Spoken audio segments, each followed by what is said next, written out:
Ágætu fundargestir.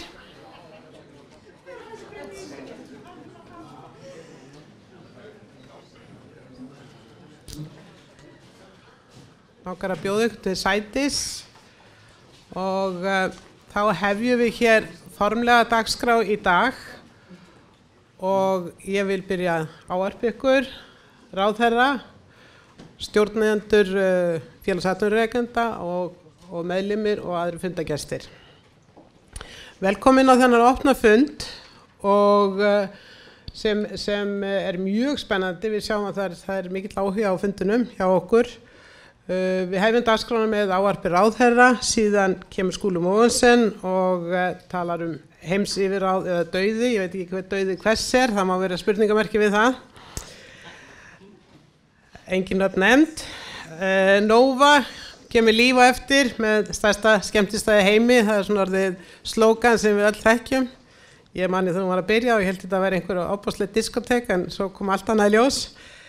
Nú, Valur Hermannsson kemur síðan og segir okkur frá Eldum rétt sem er mjög spennandi frumkvöðla fyrirtæki og síðan förum við vestur á Bolungarvík og heyrum mjólkurfélagið Örnu og þá nýsköpun sem á sér stað þar og það að vera lítill í baráttu við stóra risan á markaðanum og að lokum Ólafur Stephensen, framkvæmdastjóri FA, ljúka dagskráni með erindum baráttum fyrir virkri samkeppni.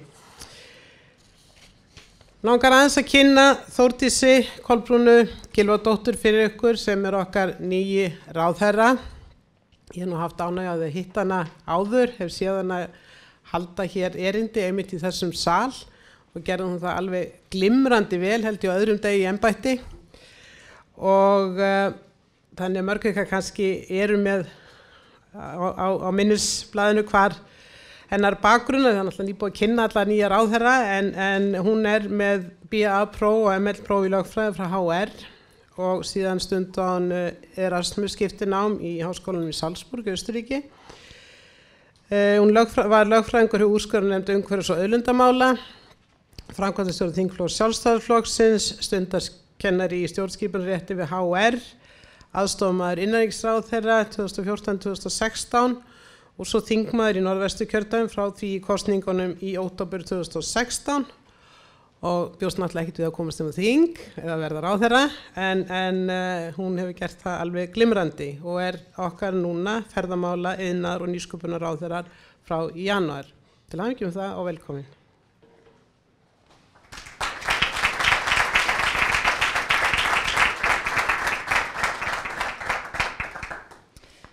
Góði fundargestir. Það er nú svona, oft er skemmtilega að fá að sitja í svona pallborði og tala, eiga þetta svona samtal og sérstaklega eins og að tala í lokin þegar maður er búin að hlusta á þessi flottu erindi sem verða hérna eftir. Það er mér sönn ánægja að fá að ávarpa ykkur hér í dag. Félag atvinnurekenda er mikilvægur þáttakandi í baráttunni fyrir heilbrigð umhverfi verslunar og viðskipta á Íslandi. Oft hefur félagi verið rödd skynseminnar í umræðinni þegar stjórnmálamennirnir hafa vilst af réttri braut, eins og svo auðvelt er að gera í völundarhúsum og ránkölum hins opinbera, jafnvel þótt ásetningurinn sé góður. Svo dæmi sé tekið hefur barátta félagsins fyrir afnámi tolla og vörugjalda verið einkar öflug. Eins og við vitum og í þeim efnum steig síðasta ríkisstjórn risastór skref undir forystu Bjarna Benediktssonar þáverandi fjármálaráðherra. Í ársbyrjun 2015 var almennt vörugjald fellt niður, í ársbyrjun 2016 voru tollar á fatnað afnumdir og í byrjun þessa árs hurfu allir tollar á sögunni nema tollar af matvöru. Þetta hefði einhvern tímann þótt fjarlægur draumur og allir þessi tollar voru mikið barn síns tíma. Nýleg könnun sýnir að næstum 9 af hverjum 10 félagsmönnum í félagi atvinnurekenda eru ánægðir með störf þess, sem endurspeglar skýrar áherslur í samræmi við hagsmuni þeirra 180 fyrirtækja eða svo sem eiga aðild að félaginu. Það er freistandi að stríða forsvarsmönnum félagsins smávegis og kalla þessi úrslit rússneska kosningu, en ég ætla ekki að gera það enda er niðurstaðan ábyggilega fyllilega verðskulduð. Samkeppnishæft atvinnulíf er eitt af leiðarstefum í stjórnarsáttmála ríkisstjórnar Sjálfstæðisflokks, Viðreisnar og Bjartrar framtíðar. Það eru gömul sannindi og ný að ekki fer vel á því að hið opinbera sé með mikla tilburði í þá veru að gera drifkraftur eða gerandi í atvinnulífinu. En hvernig ætlar ríkisstjórnin þá að efla samkeppnishæfni og verðmætasköpun? Jú, hlutverk stjórnvalda að skapa sem best skilyrði, hvað varðar skilvirkt, sanngjarnt og réttlátt regluverk, samkeppnishæft skattaumhverfi og efnahagslegan stöðugleika, þannig að frumkvæði og hæfileikar fái notið sín. Verðmæti sem velferð okkar byggir á, þau verða ekki til hjá hinu opinbera. Þau verða til hjá einstaklingum sem hafa góðar hugmyndir vörur eða þjónustu sem auðga og bæta líf náungans með einhverjum hætti og eru tilbúin að taka þá áhættu og sýna þá þrautseigju sem þarf til að gera þessar hugmyndir að veruleika. Jafnframt teljum við að það samræmist hlutverki hins opinbera að styðja við rannsóknir og þróun og hlúa þannig að nýsköpun og efnilegum sprotum. Í stefnuyfirlýsingu nýrrar ríkisstjórnar kemur fram að hún ætli sér að auka fjölbreytni í atvinnulífinu með fjárfestingu eða annars konar hvatningu í skapandi greinum, grænum iðnaði og svo sem umhverfisvænni tækniþróun og framleiðslu, hugverka og þekkingariðnaði og aukinni rannsóknar og þróunarstarfsemi. Haldið verður áfram á þeirri braut að styðja myndarlega við rannsóknir og þróun ásamt því að víkka út hlutverk samkeppnissjóða þannig að þið taki einnig til rannsóknar á sviði skapandi greina enda engum blöðum það að fletta að skapandi greinar gera meira en að auka líf okkar á hinu andlega sviði sem auðvitað mikilsvert út af fyrir sig, heldur skapa líka mikla atvinnu og mikla tekjur. Við ætlum að leita leiða til að auka aðgengi nýsköpunar og hugvitsfyrirtækja að fjármagni, erlendum mörkuðum og erlendir sérfræði þekkingu. Þannig verður byggt undir öflugt rannsókna og þróunarstarf sem bæta á og mun samkeppnishæfni landsins. Ágætu gestir, nýsköpun forsenda framfara og aukinar verðmætasköpun í samkeppnisdrifnum alþjóðavæddum heimi. Bætt nýting framleiðsluþátta með nýrri tækni eða nýju framleiðslu aðferðum undirstaða aukinar framleiðni og þar með bættra lífskjara.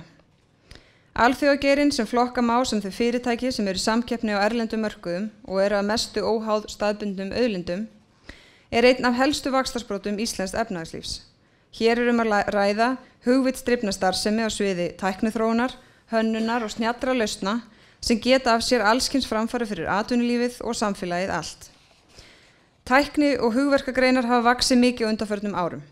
Samkvæmt upplýsingum sem unnar voru úr gögnum Hagstofunnar kom 23% gjaldeyristekna ársins 2014 frá tækni og hugverkageiranum. Og árlegur vöxtur í upplýsingageiranum hefur verið 20% undanfarin ár. Opinber stefnumörkun og aðgerðir til að efla frumkvöðlastarf og nýsköpun eru eitt meginviðfangsefni núverandi stjórnvalda, enda bætum við þannig jarðveginn fyrir alþjóðlega samkeppnishæft atvinnulíf og aukna verðmætasköpun.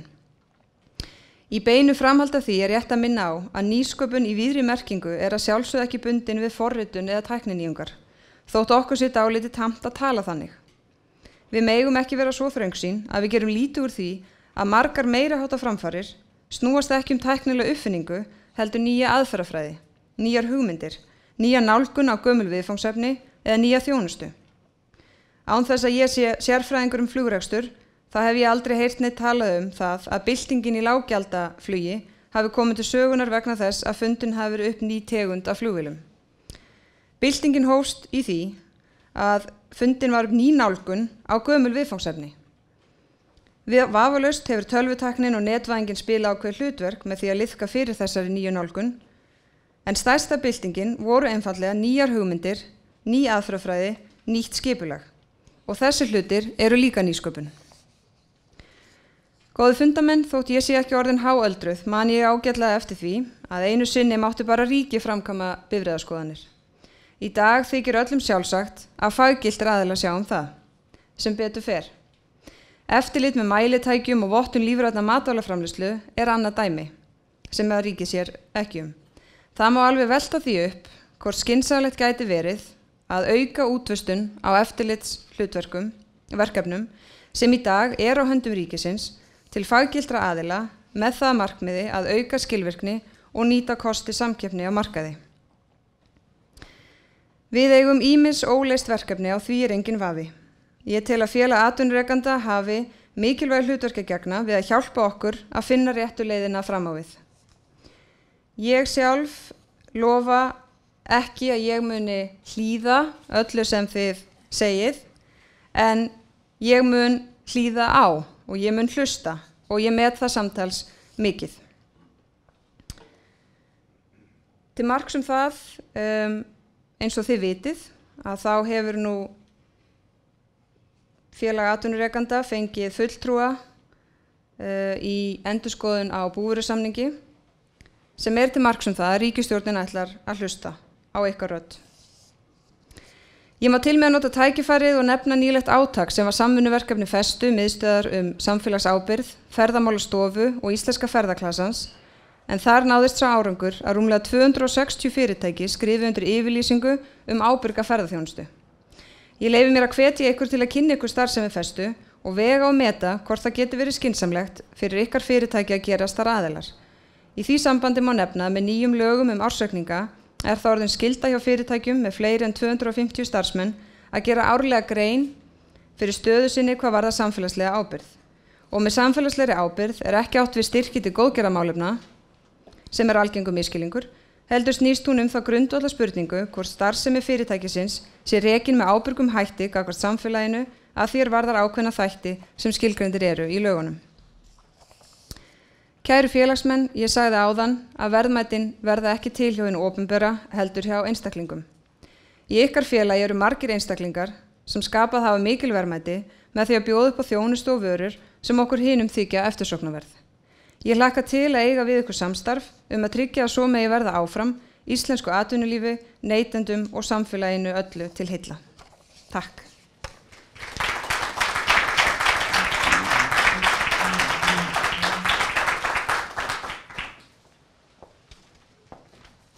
Þakkum ráðherra kærlega fyrir. Áhugaverð athugasemd með að nýsköpun líka að taka gamla hlut og gera það nýjan hátt. Það kannski það sem við ætlum að heyra núna í skóla. Ég veit að þannig nú get ég það, held ég.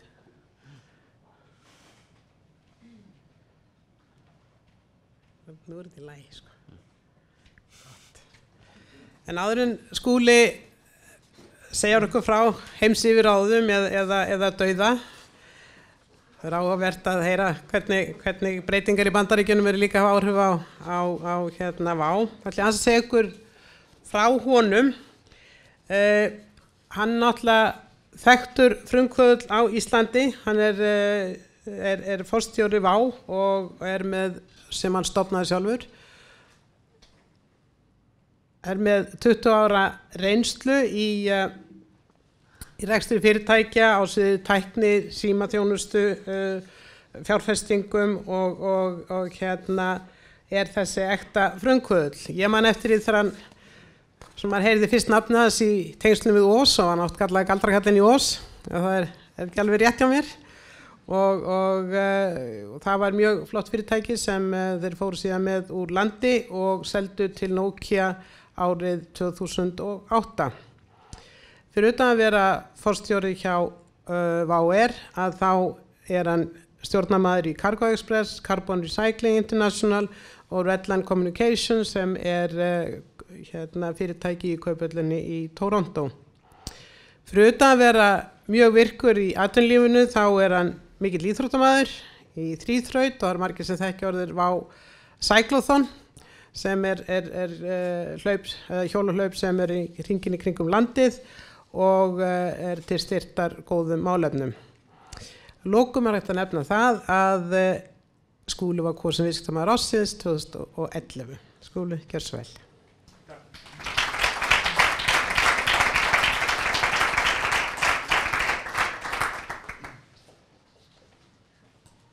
Það ekki meira íþróttamaður en svo að ég kem haltrandi hérna inn á sviði. En látum það ekki stöða okkur.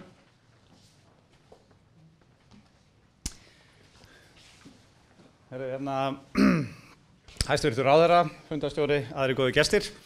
Bara að fá að þakka fyrir að fá tækifæri til þess að segja ykkur örlitla sögu sem byrjaði nú ekki alls fyrir löngu en hefur vissulega vaxið og heimsyfirráða dauði nú slógan sem við notuðum mikið hjá Ós en við tókum það frá Napoleon sem notaði þetta framan af og basically ef við erum ekki dauðir þá hljótum við að vera að marsera rétt átt. En eins og kannski sagan hefur kennt okkur, þá er að gera að vera vakandi öllum stundum. En það sem ég vildi kannski fyrst og fremst nota með þennan titil og endurspeglast líka í slóganu hjá Nova eru ákveðin svona grunnhugmyndafræði að ætla sér að fara alla leið í hinum stóra heimi. Við erum ekki að takmarka sig bara við Ísland, þó Ísland sé stórkostlegt og byggur upp á margvísleg tækifæri. Það held ég að sé lykilatriði alveg frá fyrsta degi að ætla sér að gera eitthvað. Auðvitað er það ekki sjálfgefið, sum fyrirtæki eru fyrir Ísland og eru að þjóna Íslendingum og allt bara mjög gott það að segja.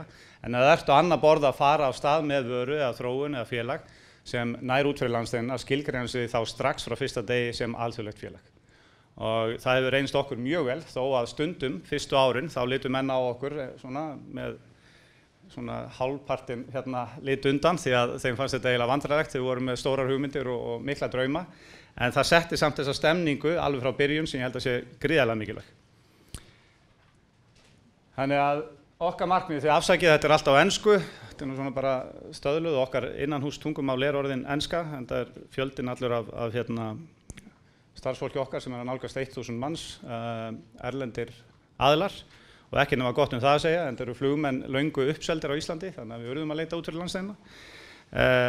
En markmið okkar að gera öllum kleift að fljúga og þetta svolítið komið frá Henry Ford þegar hann fór á stað með framleiða Ford-bílana. Þessi markmið hans var að gera öllum kleift að kaupa bíl.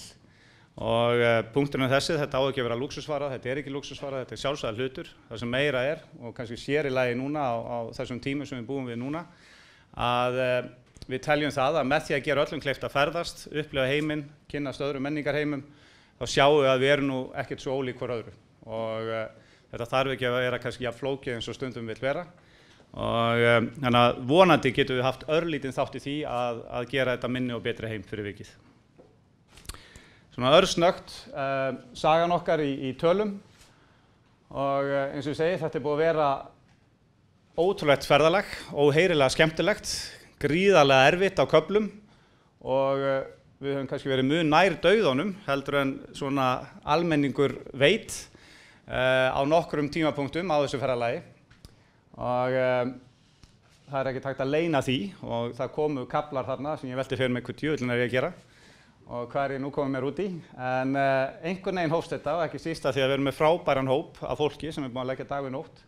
Ég láta hennan draum rætast, en það er kannski sérstaklega magnað að sjá eftir að við komum á stað með Ameríkufluginu okkar, sem var allan tíman markmið, að þá hefur vöxturinn verið mjög ör og gengið náttúrulega mjög vel. Við vorum með góð afkomu bæði 2015 og núna aftur 2016 og erum miðað við svona cirka bát 10% net income eða hagnaðar marginu. Starfsmenn, kallar og konur, gamlir og ungir, eins og segi, munu verða 1000 manns í sumar og flotinn verða 17 Airbus-vélar á þessu ári og við erum að bæta við okkur þá 5 nýjum flugvélum.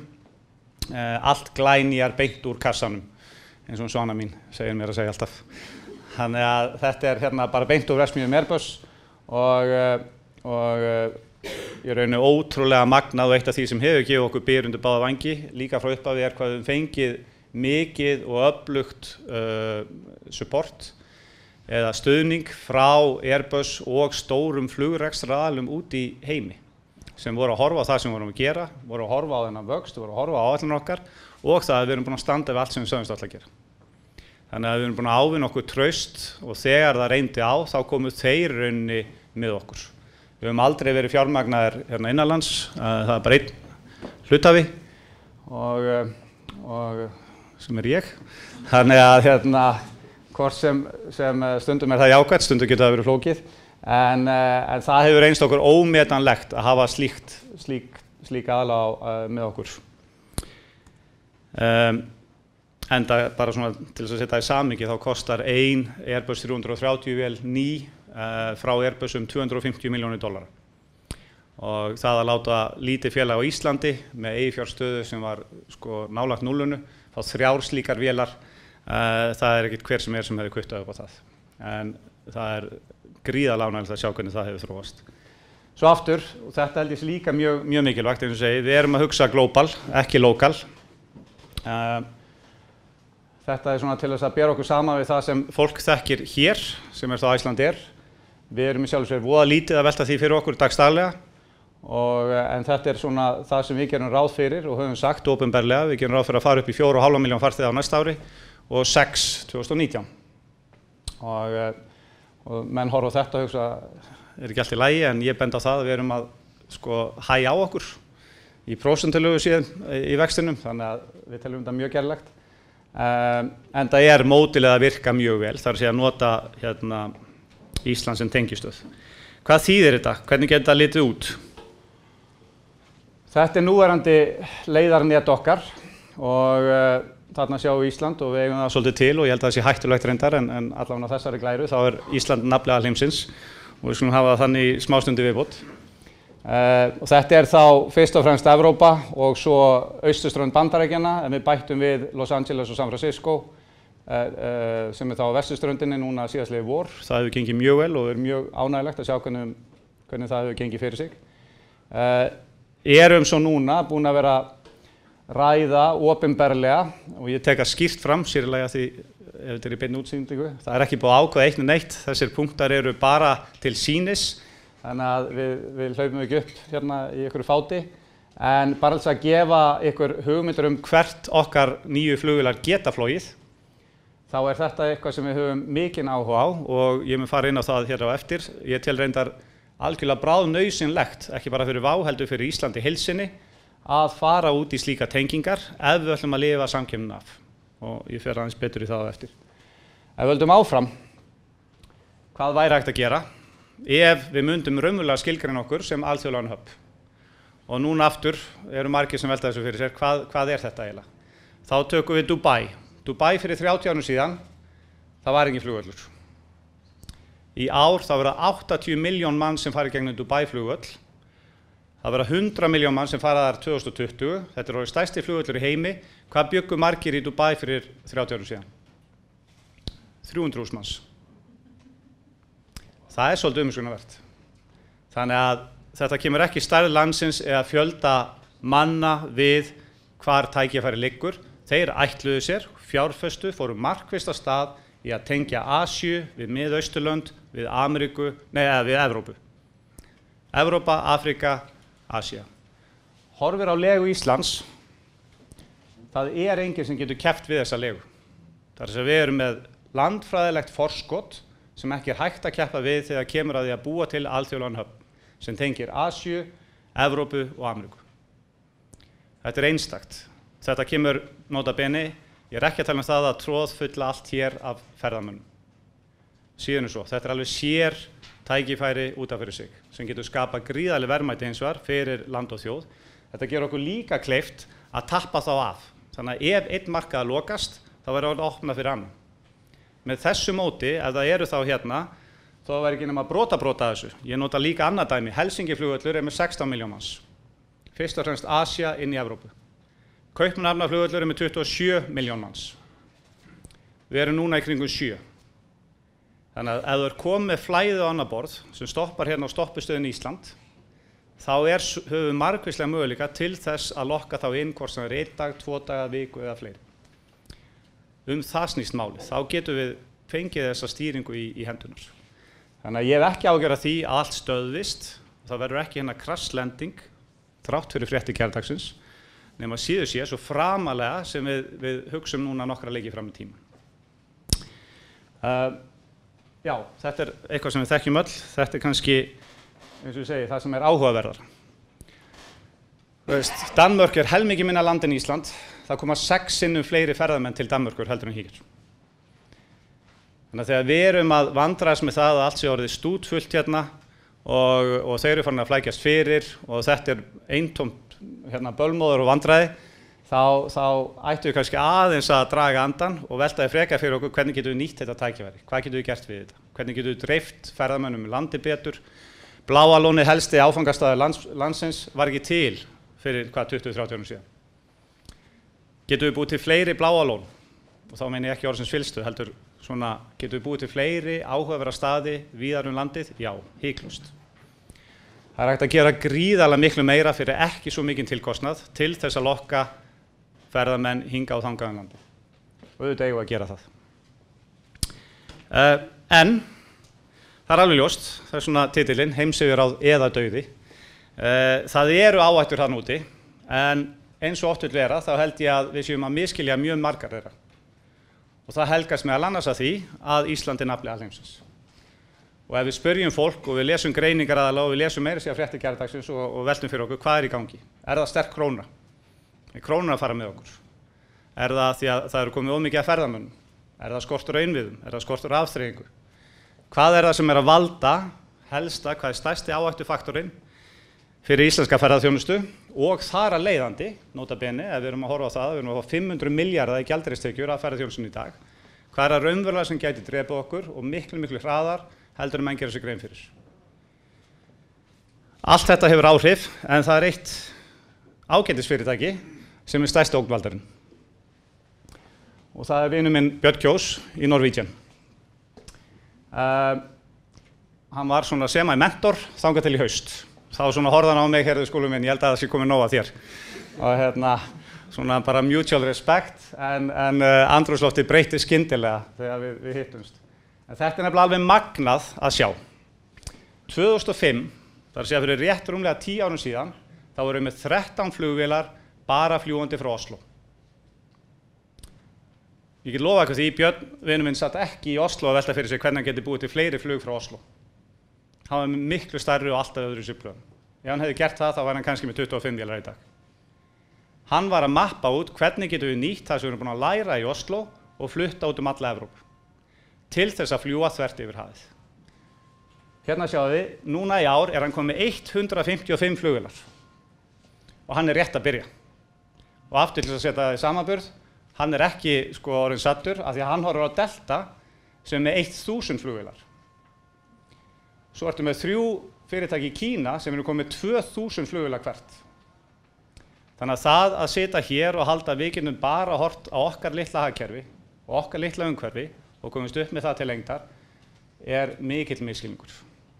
Og ástæðan fyrir því er að þegar við förum að fljúga til Los Angeles, San Francisco, Miami, Montreal og svo framvegis, við gætum ekki flogið á nein af þessum áfangastöðum nema því að megnið af farþegunum er að fljúga yfir hafið. Þannig að ef sá leggur hverfur, þá myndum við þurfa að loka fullt á okkar áfangastöðum. Ekki bara við, heldur almennt. Það er hættan. Það er að segja samkeppnin, hún er ekki hérna að við séum að pissa utan í hvern annan. Það er mikill misskilningur og ég held að það sé stór hættulegt að hugsa þannig. Samkeppnin er að utan. Af því að þá, eins og ég segi, þá mesti vöxturinn kom núna frá Bandaríkjunum og kom frá Kaliforníu af því að við fórum að fljúga beint þangað á mjög góðum verðum. Kaliforníubúinn er ekki, ef við hættum að fljúga þangað beint, þá allt í einu hann heldur ekki áfram að fljúga í gegnum New York. Einhverjum munu gera það, en það er brotabrot. Af því að þið vitið það sjálf, þegar þið eru að taka ákvörðun að fljúga, hver er aðalkriterian? Það er verð og eru beinflug. Við erum með 3 börn og þetta er vesen og við erum bara með viku frí og við viljum ekki taka 2 heila daga í ferðalög. Þannig að beint flug og verð skiptir öllu máli. Við megum ekki vera það sjálfhverf að við accepterum ekki staðreyndir í öllum könnunum. Það er ástæða fyrir Expedia sem er stærsti ferðasal í heimi, hann sýnir bara tvennt. Hann sýnir ekki hvort það er sjónvarp í vélunum, hann sýnir ekki sætabil, hann sýnir hvort að maturinn kostar eða ekki, hann sýnir verð, beint eða ekki beint flug. Ef þetta skiptir máli þegar fólki var að kaupa, þá myndi þau sýna eitthvað meira. Þetta er ekki mjög flókið. Þannig að, eins og ég segi, hvað eru þeir búin að gera á undanfarnum 10 árum?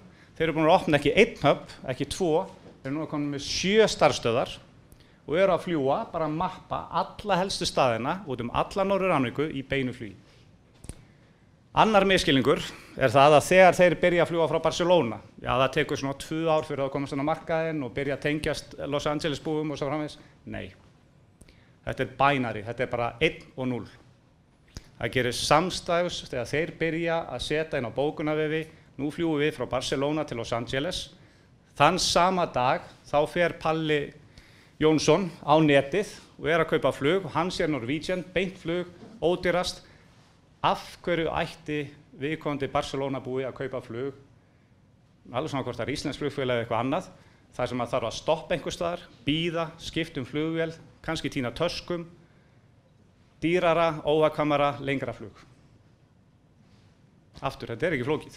Það er ekkert okkar sem myndi velja þann kosti. Ef þú getur fengið glænýja, Dreamliner vél, flott pródukt, hræódýrt, beint flug. Og það sem skiptir líka miklu máli, að því þetta er beintflug, þá ertu ekki með flugvallagjöld á stoppistöðinni. Þannig að kostnaðarlega séð getur enginn keppt við þá með stopp einhvers staðar. Það er sama hvað við viljum, hvað við getum verið hagkvæm og góðir rekstri, við getum ekki keppt við þessi beinu flug ein og sér. Þetta er annað raunveruleiki. En áður en við förum öll í þunglindi, að því við erum með lausn, þá held ég að sé rétt að það er ástæða hverju ég er ennþá mjög brattur og rétt að byrja. En þetta er ástæða því sumir halda, því nú erum við búin að kynna það, við ætlum að fara á meginlandið, við erum að fara að keppa við vininn, að það er eina leiðin fyrir okkur. Þannig styrkjum líka leiðakerfið okkar frá Íslandi. Þannig að við getum orðið stærri, breiðar og sterkari og brugðist við þegar eitthvað kemur upp á Íslandi og það mun eitthvað koma upp á Íslandi. Bara sagan sýnir það, við vitum það. Þá er kostur ekki bara af eina starfsstöð heldur margar. Ég veit ekkert hvort við verðum komið 150 vélar eftir 10 ár, en við ætlum svo sannlega að reyna að komast áleiðis þangað. Það breytir því ekki að Ísland verður og ég vona til að við höfum gæfi til þess að byggja það áfram upp og það verður kjarnastarfsemi okkar til margra ára. Já. Nei, býtu, hvað ætla ég að segja? Já, ok. Það var eiginlega kannski bara að sýna lykilatriði til framtíðar. En ef þið munið glæruna það sem það kom allt inn, langar að fara aðeins þangað aftur. Áðurinn fyrir þarna. Þetta er nefnilega lykilatriðið. Það hét í gamla daga, þá var það að tala the fax machine effect, það er að segja the network effect. Og það þýddi það að þegar fyrsta faxmaskínan kom, þá var hún í sjálfsögðu verðlaus. Þú varst eini maður með faxið og þú gast ekki faxa neinu. Svo augljóslega, eftir því sem fleiri fengu fax, eða síma for that matter, þá augljóslega jókst verðmæti þessa eina tækis og allra hinna tækjanna leið. Það sama gildur leiðakerfi. Þannig að í dag, og það sem hefur gerst núna undanfarin ár, er að leiðakerfi okkar allra er að styrkjast. Þess vegna legg ég áherslu á að vinir okkar í Vatnsmýrinni og við eigum 100% sameiginlega hagsmuni, svo og þjóðin öll, í að efla Keflavík sem alþjóðlegan höfn. Fáum inn eins marga punkta eins og við mögulega getum inn í hennan höfn. Þar með getum við byrjað að fljúga inn á svona mjög obskjúr staði, þar sem verða aldrei bein flug yfir hafið. Skiljið hvað er að fara? Og þar með eigum við að tengja Asíu inn í Keflavíkurhöfn, af því að ef eitthvað gerist í pólitíkinni í Bandaríkjunum, sem því miður eru kannski komnar einhverjar ákveðnar líkur á, þannig að ég ætla að fara að eða tíma í það líka í augnablikinu, en klárlega höfum við áhyggjur af því. Ef við værum núna komnir með Asíu, Indland, Kuala Lumpur etc. inn í leiðakerfið okkar og eitthvað myndi stöðast þarna, þá gætum við rýrúta trafikkinni inn á aðra brautir. Í staðan fyrir, ef bara, God forbid, ef Ameríka myndi einhverjum dag vegna lokast núna, þá væri ferðaþjónustan á Íslandi farin á hausinn á 0,1. Það er ekki flóknir en það. Þetta er, og ég er ekki aftur, ég hef enga trú á það að gerist, en ég bara stundum eins og fólk vilja ekki acknowledgera eða átt að sjá afleiðingum sumra gerða, en það gefur auga leið. Besta leiðin aftur til þess að komast til móts við þetta, að standast keppnina, er að búa til eins marga leggi eins og við mögulega getum. Og við eigum að vera að fljóta þeim. Af því að Bjössi er ekki að bíða eftir okkur. Hvað þarf? Það þarf skýra stefnu stjórnvalda. Þetta er rosalega mikilvægt. Skýr stefna stjórnvalda, atvinnulífs og bara samfélagsins í heild. Auðvitað á þetta gerast í góðu samfloti. Það sem helsta hindrunin núna er að það setja alltaf samhengi þegar ég fer að tala stækkun Keflavíkurflugvallar, ég ætlum að stútfylla alltaf túristum hér. Það er ekki endilega sama sem merkir þar. Þvert í móti þá held ég einmitt partur af þessari stefnu á að vera Ísland sem sjálfstætt, sjálfbær náttúruperla og við eigum að vernda það eins og við mögulega getum. Það er gríðarleg verðmæti fólkin í því. Þá koma sumir já en flugvélar menga. Það er rétt, en flugvélar menga miklu minni í dag heldur en að gera bara fyrir 5 árum. Flugvélar verða mengunarlausar eftir svona 30 ár. Af hverju segi ég það? Horfum á bílaþróunina. Meiri segja, nú bara þetta er einn uppáhaldsaga mín, ég veit að ég er örugglega komið langt fram í tíman, en Rolls-Royce, sem er einn stærsti flugvélamótor framleiðandi í heimi. Það vill svo til að þeir eru líka einn leiðandi framleiðandi á kjarnorkudrifnum mótorum í heiminum. Kjarnorku kafbátur sem siglir hérna höfin með allt í gangi, allar vinslur, ljós, 100 manns borð, keyrandi allan sólarhringinn neðan sjávar, hvað haldið hann geti keyrt lengi á einni hleðslu? 26 ár. 26 ár á einni hleðslu. Sem þýðir, þetta sami aðilinn sem að framleiða flugvélamótor og þennan mótor. Það eingöngu pólitík, sálfræði sem stendur í veginn fyrir því að við verðum að nýta slíka mótora borð í flugvélum í dag. Þannig að, eins og segi, það að leysa umhverfisþáttinn sem skiptir mig miklu máli ég vil meina handa við hornið, 30 ári handa við hornið. Allavega, það var smá hliðarspor. Já, skilgreina sem var flugvél, ég held að það var komið. Búa til loftferðasamninga, þetta annað sem mjög mikilvægt. Þetta hefur ekki verið forgangsatriði af margvíslegum ástæðum, það var enginn að biðja það. Þannig að það var svo sem ekkert að kalla á eftir því. Þetta eitthvað sem ég held að sé mjög aðkallandi að við gerum sem allra fyrst. Við sjáum líka bara fyrir sjávarútveginn okkar, auðvitað myndi opnast margvíslegir markaðir ef það komið flugleiðir hérna út allar trissur. Og ekki nema jákvæmt það að segja. En síðast en ekki síst, þetta mun þýða innflutning á fólki. Aftur, ég held að það sé tækifæri, augljóslega, í ljósi stöðunnar í heiminum. Og ég ekki að tala láglaunastörf. Eins og ég segi, við munum ráða einhverja 200-300 flugmenn bara núna allra næstu árum. Við erum þegar búin að ráða 70 erlenda flugmenn. Og Ísland eftirsóknarvert eins og staðan í dag, en ef við horfum til Keflavíkur, hvað er verið að gera? Það er verið að breyta Keflavík og Suðurnesjunum í dag í iðnaðarhverfi. Og það alveg stórkostlega galið að horfa upp á það að þarna koma allir túristarnir inn, þeir fljúga í aðflugi og sjá nú þegar stóra verksmiðju og þá að byggja fleiri verksmiðjur. Þetta meikar engan sens. Þannig að það sumt sem við erum að gera sem mjög sérstakt og þarf að taka til athugunar. Að því að búa til aðlandi land, laða til sín gott fólk og aftur leiðir af sér margvíslega nýsköpun og verðmætaaukningu. Og ég get ekki stilt mig það úr því komin á þessum nótum og að því að við fórum með Ósolandi, að það hefur verið talað það hefur verið margvíslegar ívilnanir til að laða til okkar ákveðin iðnað. Á sama tíma fór Actavis-Landi, CCP á leiðin úr landi,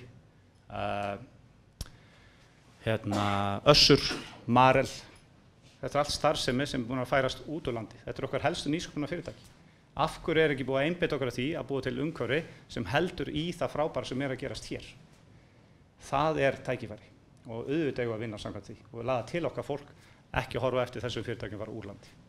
Þannig að aftur, ég held að það sé augljóst en það vantar kannski að spyrja okkur hvað þarf til og hvernig höldum við þetta. Því að við getum það, því að öll okkar viljum að endanum koma aftur hingað. Já, það var ekki fleira held ég. Takk fyrir.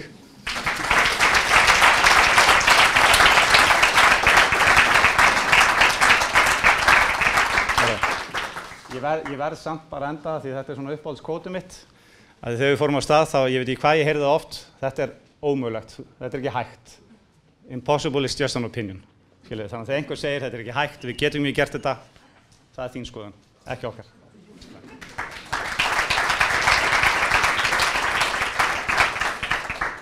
Takk kærlega fyrir. Frábært erindi, mjög spennandi að heyra í þér og það svona vekur í manni svona ákveðin von. Ég meina þá Trump sé komið til Ameríku, þá förum við bara eitthvað annað maður. Það skiljum hann eftir, byggjum bara múr í kringum hann. Þannig að framtíðin greinlega björt. Ég kann ekki finna út úr þessu, Óli. Það þessar glærið þínar. Það kallið þarna, já.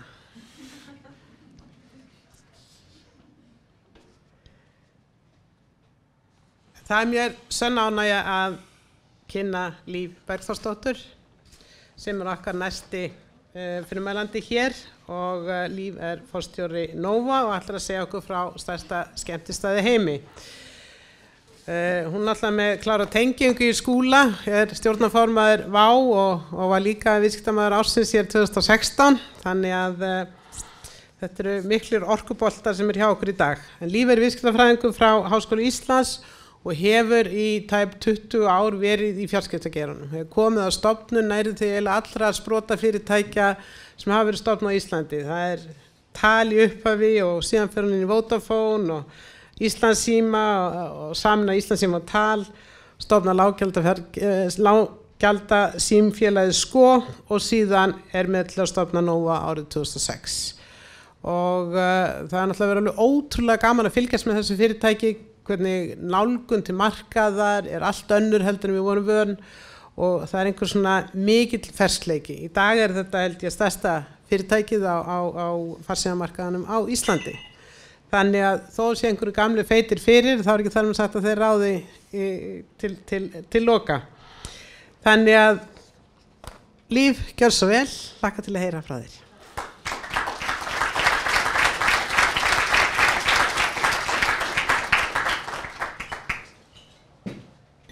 Já, komið sæl. Takk fyrir að bjóða mér að vera með ykkur hér í dag og fjalla aðeins það sem við höfum verið að fást við hjá Nova. En á árunum 2017, núna í dag, akkurat 10 ár frá því að Nova opnaði formlega 1. desember 2007 og upphaflega áhersla okkar var að koma inn á þennan markað og hefja 3G farsíma netþjónustu og við byrjum á því að byggja eigið 3G fjarskiptakerfi á landsvísu. Og við náðum síðan þeim merka áfanga í lok árs 2015 að verða stærsta farsímafyrirtæki á Íslandi í fjölda viðskiptavina, en við erum ennþá svo sannarlega litla fjarskiptafyrirtæki á þessum markaði í ljósi þess að við velta félagsins, að velta Nova var 8,4 milljarðar á síðasta ári, en fjarskiptamarkaðurinn 55 milljarða markaður. Ég held að ef maður horfir eins á fjarskiptamarkaðinn og ég hugsa að það sem einkennir fjarskiptamarkaðinn og raunverulega einkennir markað í Íslandi að samkeppni hefur ekkert verið virk mjög lengi, mjög víða. Og þó við sjáum að Landssími Íslands stofnar þarna 1906, þá það ekki fyrir 1998 að einokun í fjarskiptum afnumin. Og það ár opnar Tal og hefur GSM-þjónustu á Íslandi. Og síðan ekki aftur fyrir 2005 að ríkið selur Símann. Og maður hugsaði einhvern veginn, bara meirist að þegar ég var að taka þetta saman og líka bara svona fljótur að gleyma, þú veist, það finnst mér þetta einhvern veginn mjög nær í tíma, að það séu bara 12 ár síðan að þetta var staðan og Nova opnar þarna eins og segi 2007 og ég var svo lánsum að taka þátt í stofnun Tals sem var gríðarlega dýrmætur skóli á hann eins og segi 98 og farsíminn rétt að verða vinsæll og fyrst Nokia 5010 að koma markað og þú veist, þetta var svona að byrja að gerast þarna 98 og það var verið að bjóða út fyrsta GSM-leyfið í Íslandi upp á það hvort það væri ekki einhver hérna sem vildi koma í samkeppni við Landssíma Íslands. Það var enginn. Það var bara Western Wireless International, amerískt fyrirtæki sem sóttu þetta GSM-leyfi og sem betur fer, því að það var þá allavega eitt fyrirtæki sem kom og var tilbúið að keppa og ég man þegar ég réð mig vinnu til Tals að fólk sagði, ætlar að fara að vinna, hvað fyrirtæki, hvað heitir þetta aftur?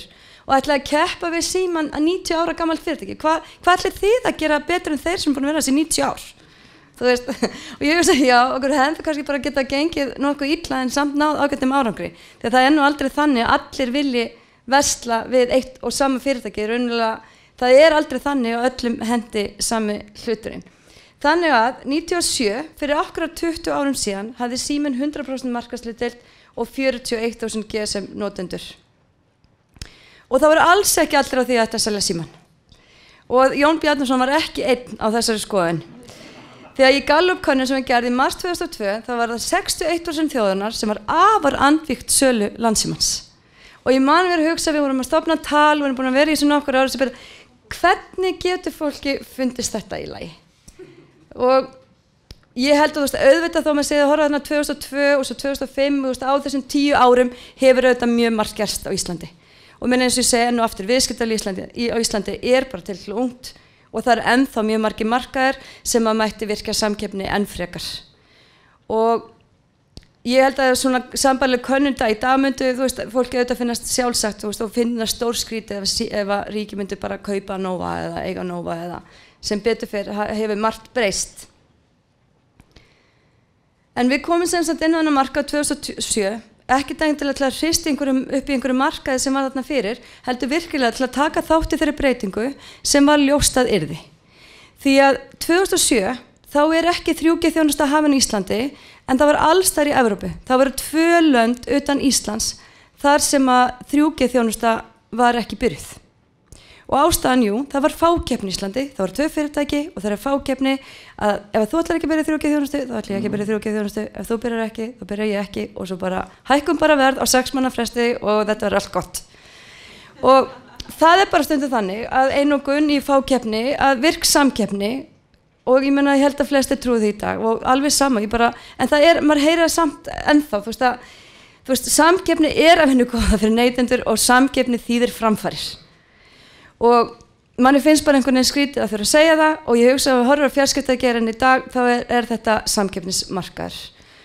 Og við vorum auðvitað lánsum að geta hafið 3G þjónustu þarna, jafnfætis samkeppnisaðilum okkar og tekið þátt í þessari snjallvæðingu sem síðan var það ekkert endilega alveg eins og maður átti von á.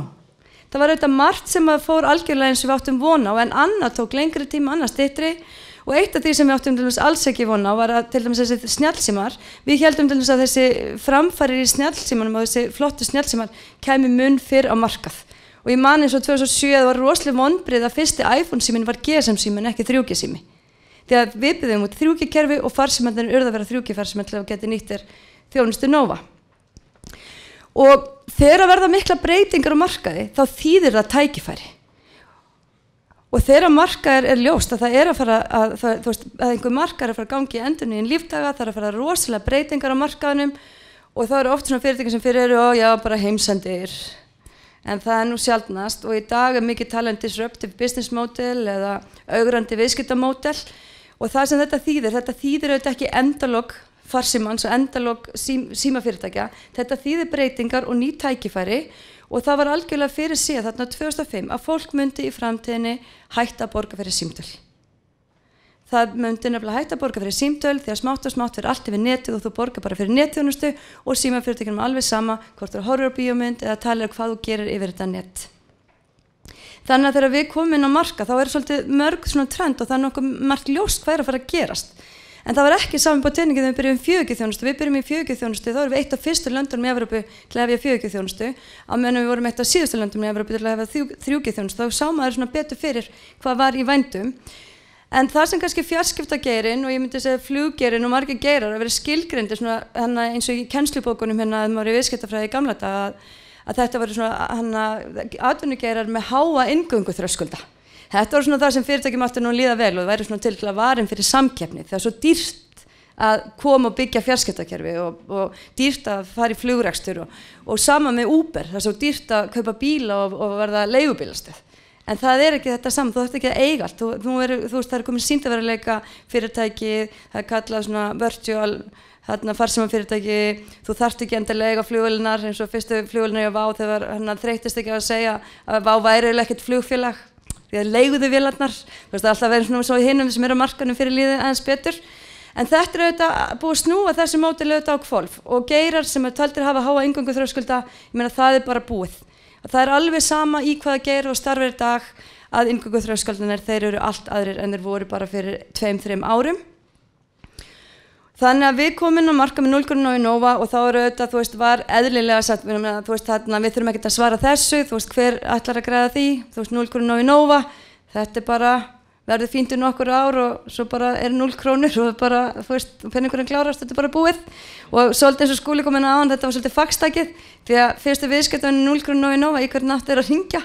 Þeir þekktu engan annan í Nova, þannig að þetta tilboð var ekkert eitthvað svona brjálæðislega gott. En einhvern veginn þá, þú veist, urðum við bara að gera eitthvað því að það var ekki komin neitt sérstaklega flottir snjallsímar og það var eiginlega hægt að fara á netið þeim heldur þó að við erum komið 3G kerfi og við urðum það bara að finna upp á einhverju og 6 mánuðum áður en við opnum þá voru sett ný neytendalög á Íslandi þannig að allt vöruframboð sem við höfðum ætlað að kynna til leiks að það var bannað að gera lengri þjónustusamninga en 6 mánuði á fjarskiptageiranum en við höfðum einmitt planað allt okkar þjónustuframboð þannig og stundum það þannig að einmitt þjónustuframboð allt sem við ætlum að fara að stað með hefði kannski aldrei orðið á neinu úrvarð að við urðum að hugsa eitthvað nýtt og því meiri erfiðleikar sem gengur í gegnum annars hefði 0 krónu Nova aldrei orðið til og það nú oft þannig að við ofta sagt að því meiri erfiðleikar sem gengur í gegnum upp á sánum því heppnari verður og ég trúi því og það sem þú ekki gerir einhver annar Og ég algjörlega samfærið það, ef við hefum ekki stofnað Nova, að þá hefðu nákvæmlega fyrirtæki eins og WhatsApp og Viber bara náð miklu meiri vinsældum hér á landi en þau gerði. Viber og WhatsApp ekkert sérstaklega þekkt vörumerki hér á landi, en WhatsApp með 1 milljarð notenda. Og það raunverulega víða heim þar sem þetta mest notað þjónustan fyrir símtölu og SMS eins og í Suður Ameríku og Spáni og bara mjög víða, þar sem ekki var kannski virk samkeppni og í boði að ringja á lágu verði. Og það engin tilviljun að byrja með Skype, því ég held að þú veist að maður horfir á fjarskiptageirann, þá var það einmitt þar sem að viðskiptavinni voru virkilega látnir blæða ef þú ætlar að ringja í vini og vandamenn erlendis. Þau munið örugglega mörg hérna inni eftir því að það var hringt á jólunum og mjög stutt. Og þar sem hagnaður og þar sem gróði, þar ertu þetta enn meiri tækifæri fyrir innkomu og enn meiri hætta á aukinni samkeppni. Og í dag líka, að þú veist að það alveg sama á hvað að gera og starfa, samkeppnin alþjóðleg. Og það held ég líka eitthvað sem maður að horfa í áðan þegar við tala háa inngönguþröskuld, maður alltaf að horfa á skilgrana Nova bara Íslandi, þú ert að keppa við þessi fjarskiptafyrirtæki Íslandi, að þá við þetta í dag að keppa og við alveg sami í hvað að gera, við komin í alþjóðlega samkeppni og eins og við seljum iPhone símana að þá á sama tíma þá fer megnið í dag af skilaboðum notenda að það ekkert margir sem vita það með iPhone síma. Ef það blámerkt skilaboðin þín, þá fara þau kerfi Apple og þetta ekkert SMS-skeyti sem fara aldrei gegnum fjarskiptakerfinu í okkur og þú borgar ekki SMS-verð, þetta bara nettrafík. Apple gætir raunverulega í dag tekið símaumferðina með nákvæmlega sama hætti, símaumferðin færi bara við þeirra net og kemur aldrei inn til okkar. En símafyrirtækin í Íslandi, við höfum þá allan að það forskot, við erum búin að byggja fjarskiptakerfi í Íslandi og einhvern veginn þarf þessi grunnkerfi til þess að geta átt í samskiptum, en samkeppnin þetta viðskiptasamband. Og við getum algjörlega átt á hættu að missa þetta viðskiptasamband að þú ert ekki lengur viðskiptavinur Nova, þú ert viðskiptavinur Apple eða Google fyrir farsímaþjónustuna og síðan fáum við bara greitt fyrir aðganga þessu fjarskiptakerfi. Og þarna, þú veist, ennþá, ég meina endalausar breytingar handan við hornin sem við getum átt eftir að takast á við. Og ég meina Google í dag, ég meina þeir eiga frábært nafn Nova, stofnun sem fyrir ekki Nova. Við hefum betur átt að taka frá nova.com eins og við gerðum ekki. En og Google líka með Google Fiber ljósleiðara þjónustu. Þannig að þessi fyrirtæki alveg að, þú veist, og það ný og ný fyrirtæki að stíga inn í fjarskiptageirann og maður sé fjarskiptageirann vera að taka ný og ný skref og þreifa fyrir sér í öðrum geirum. Og mikið rætt núna sérstaklega bankaþjónustu. Það sem sífellt fleiri símafyrirtæki að stíga skrefið inn í bankamarkaðinn. En eins og segðum, við lifðum ótrúlega lengi á 0,0 Nova því að þetta var eiginlega bara lígilega lítil netnotkun framan af. 2007, 2008, 2009, 2010, þú veist 3G, þú veist netið eins og það var, þú notaðir fyrst og fremst farsímann til að svara tölvupósti og fara inn á einhverja vefsíður og lesa texta og á netinu voru nokkrar myndir en aðalega texti. Og það ekki fyrir en að 4G-kerfin koma sem raunverulega munurinn bara eins og að fara á ADSL í ljósleiðara, það munurinn 3G og 4G. Það ekki fyrir en 4G kemur að fólk virkilega að fá þessa netupplifun í farsímann og símtækin orðin þannig að það gott að nota skjáin á þeim og mikið öflugri símtæki. Við vorum hjá Nova, við hófum 4G-þjónustu í apríl 2013, fyrst fjarskiptafyrirtæki á Íslandi.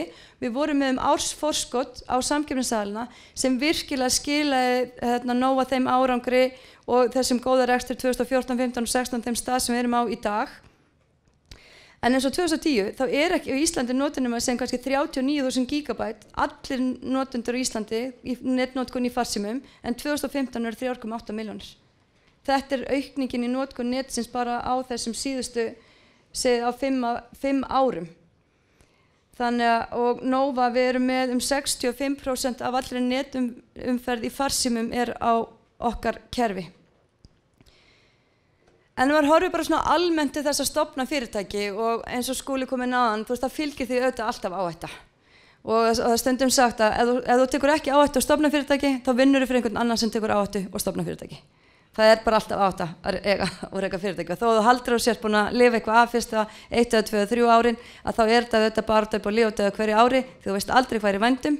Og maður það sem skiptir svo rosalega miklu máli í fyrirtækjarekstri í dag, bara almennt, hvernig getur þú reynt að hafa hennan innbyggða frumkvöðulega anda í fyrirtækinu, því öll fyrirtæki bara einfaldlega þannig að þú ert stanslaust að takast á við nýjar áskoranir, en það engin ró.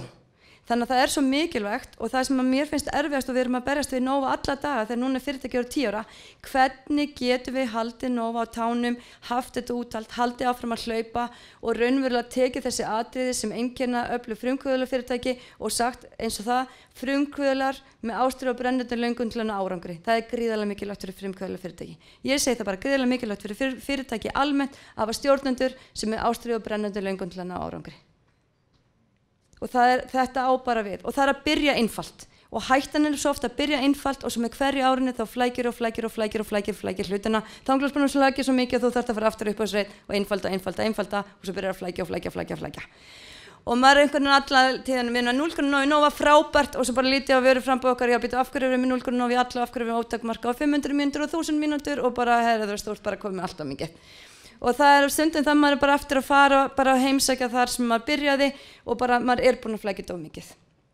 Og síðan það bara miklu auðveldara, miklu erfiðara að flækja hlutina einfalda. Það svo erfitt að hafa allt einfalt. Það svo brjálæðislega mikil vinna og það líka brjálæðislega mikil vinna að hafa gaman. Það svo miklu auðveldara að hafa leiðilegt. Því að það bara svona einhvern veginn almennt í lífinu. Þegar þú þarft að skipuleggja og plana og hugsa ef þú ætlar að gera eitthvað skemmtilegt, en ef þú ætlar að hafa leiðilegt þá getur þú bara lagst upp í sofa. Þannig og svo viðskiptavinir í fókus bara það eitthvað svona sem að bara ég veit ekki neitt fyrirtæki sem að lifir af í dag af viðskiptavinir ekki fókus. Þú veist það ekki í boði annað og síðan það öflug fyrirtækjamenning.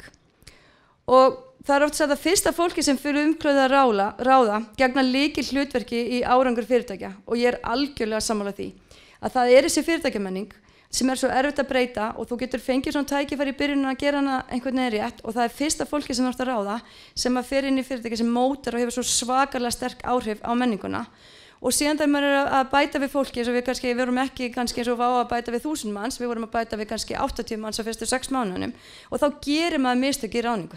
Ef þú að ráða 80 manns á nokkrum mánuðum, þú aldrei að ráða alla sem eiga cultural fit við fyrirtækið.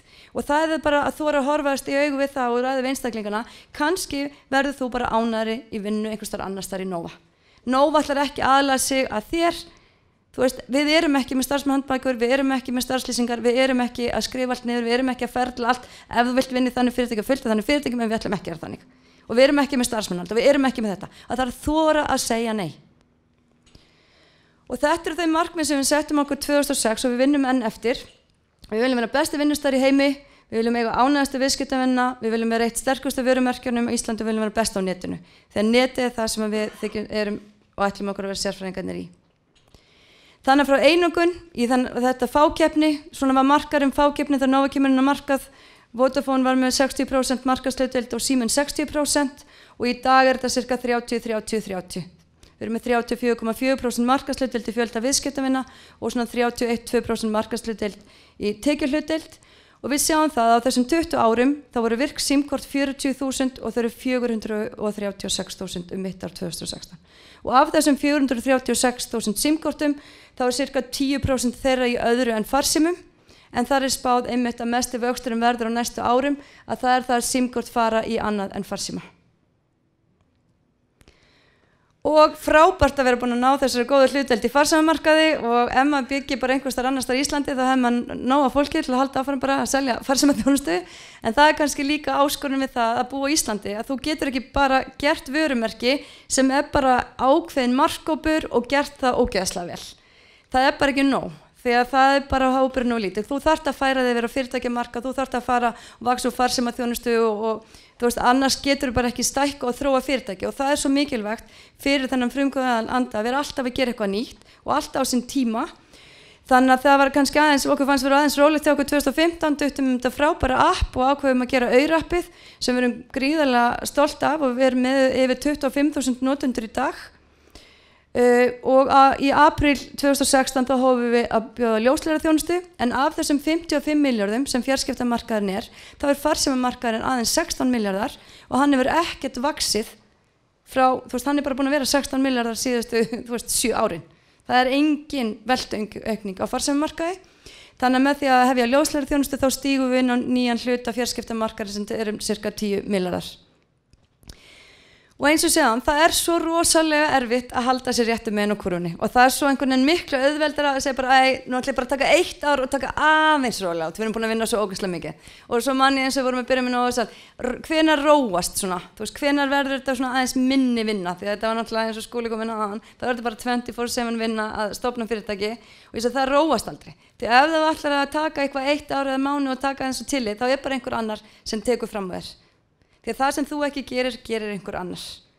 Og ég svo algjörlega eins og Nova, þú veist, eins og segi bara ef við hefum ekki komið 0 krónu í Nova, þú veist, og við erum með 140 manns í vinnu, nú þá hefði bara WhatsApp eða Viber eða einhver tekið okkar sillu hérna á þessu markaði og nákvæmlega eins og Skúli kominn aðan, ef hann hefði ekki stofnað Vá, nú þá hefði bara Norwegian eða EasyJet eða einhver annar tekið þetta og það væri ekki 1000 manns með vinnu hjá Vá og við værum ekki að skapa þessu atvinnutækifæri. Og við getum valið það Íslendingar að fá hérna, þú veist, við þurfum bara að horfa á það, við erum í alþjóðlegri samkeppni, við ætlum að eiga sér fyrirtæki, við ætlum að geta ráðið fólki í vinnu og við ætlum að vaxa og þróa okkur, en við ætlum ekki bara að, og þá ég ekki að tala neikvætt í erlenda fjárfestingu, við viljum fá erlenda fjárfestingu til landsins, við þurfum líka að nýta okkur það að á netinu engin landamæri og við erum ekki lengur eitthvað eyland og ein leið til að fjölga okkur hratt, að það auðvitað að nýta sér fjarskiptatæknina og ég kem kannski aðeins betur inn á það og hvernig við getum tekist af við það. En mér finnst ótrúlega gaman að horfa á topp 10 verðmætustu vörumerki í heiminum en árið 2006 að þá þetta listi yfir verðmætustu vörumerkin í heiminum og Coca-Cola í fyrsta sæti. Árið 2016 þá Apple og Google 2 verðmætustu vörumerkin í heiminum. Hvorugt þessara fyrirtækja var á topp 10 listanum árið 2006. Og það verður gríðarlega spennandi að sjá hvað fyrirtæki verða þessum topp 10 lista árið 2026. Það sem ég finnst líka ótrúlegt að Coca-Cola var í 3. sæti og var í 1. sæti 2006. Nokia var í 7. sæti 2006 og þeir komast hvergi nær því á blað. Og mér finnst líka ótrúlegt að McDonald's var í 9. sæti 2006. Þeir reyndar ekki hérna á listanum 2016 en þeir voru í 12. sæti. Svona fyrirtæki eins og Coca-Cola, McDonald's á þessum tímum, það alveg ótrúlegt að sjá styrkleika þessa vörumerkis. Og ef ég horfi aðeins á fjarskiptageran aftur, að þá voru mest seldu farsímar í heiminum, voru 2006 var Nokia, Motorola og Samsung, en árið 2016 þá voru flestir farsímar í heiminum sem voru seldu voru frá Samsung, síðan iPhone og svo Huawei. Það ekki margir sem þekkja vörumerki Huawei, en ég hef fulla trú á því árið 2026 þá mun Huawei vera á topp 10 listanum yfir verðmætustu vörumerki í heiminum. Hvað næst? Sem betur fer alltaf eitthvað næst. Og það þú veist, 3G, 4G, 4,5G, 5G, allir hluti verða snjallir, sjálfkeyrandi bílar, lestar, sjálfkeyrandi flugvélar. Þannig að ég segi, þú veist, á einhverjum tímapunkti þá erum við Íslandingar ekki 300.000, við getum leyst fjölda starfa með róbótum og ég held að vélmenni, ef það einhver þjóð sem ætti að taka því fagnandi og hérna bara, þú veist, eins og segi, þú veist, hætta að flytja inn fólk til að vinna í Leifsstöð og bara hafa það þannig að þú komist í gegnum flugvöllin og farið sem einum saman, það þarf enginn að vinna þarna. Að þannig munum við takast á við það að geta, þú veist, við erum ekki eins og við erum bara að flytja á meilandið á internetinu og við erum eins mörg og við viljum vera. Síðan auðvelt að veðja á vitlaust og einhver svona stórkostlegar tækniframfarir og við sitjum ekki öll heima hjá okkur með svona gleru og horfum á sjónvarpið. En það spáð því að við verðum öll í einhverjum sýndarveruleika og það spáð því að sýndarveruleikin og raunveruleikin munu renna saman í eitt og í dag algjörlega það heitasta Snapchat glerugun og ég segi við ertu með glerun þín Magga? Þetta náttúrulega alveg, þið getur fengið að prófa Snapchat gleruna eftir hjá henni Margréti samstarfskonu minni. Þannig að maður sér eitthvað hvað stefnir en maður getur aldrei auðvitað verið alveg viss og auðvitað gegnum tíðina höfum við veðjað á einhverja nýja tækni dellu og maður það bara að vera fljótur að beygja leið og finna kúrsinn aftur. En mér langar að lokum að sýna ykkur stutt myndbrot frá því að Harald Pétursson samstarfsfélagi minn í Nova, hann skrapp til Las Vegas en þar stærsta svona dótasýning í heimi og hann kynnti sér það nýjasta og hverju megum eiga vona á árinu 2017 og mér langar að enda á því. Hæ, við erum í beinni frá CES, stærstu tækjasýningu í heimi í Las Vegas. Hér eru geggjaðar græjur og allt það nýjasta fyrir árið 2017. Verið með á. Þetta fyrsti snjall hárbustin í heiminum, greiðir bara í gegnum hárið og appið í símanum segir hvernig þú ert að meðhöndla hárið, engin flasa. Þessi nýju hlaupaskór frá Under Armour alveg geggjaður. Hann segir til hlaupa hegðunina og eins mælir hann stökkkraftið. Þessi píslétti snjall Carbon Racer mælir og greinir alla þína hjólahegðun og kemur á tillögur á því hvernig þú getur bætt þig. Þessi krakka snjall tannbursti segir foreldrum til það hvort og hversu vel börnin bursta tennurnar. Þú bara Karius og Baktus atvinnulausir. Þegar þú ert að þjóta í svefni, færir þetta snjallrúm þig sjálfkrafa til. Þú þarf konan ekki lengur að halda fyrir þér. Hér á sýningunni eru líka allskyns róbótar eins og til dæmis þessi sem drífur grillimanns. Nú á 9 ári þarf enginn að fara í ræktina, hann bara kaupir sér heimilistitran til að komast í form.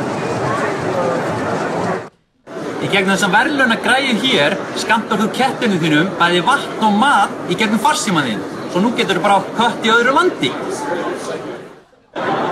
Við kveðjum frá stórborginni í Las Vegas. Takk fyrir að vera með okkur í dag. Þangað til næst. Takk.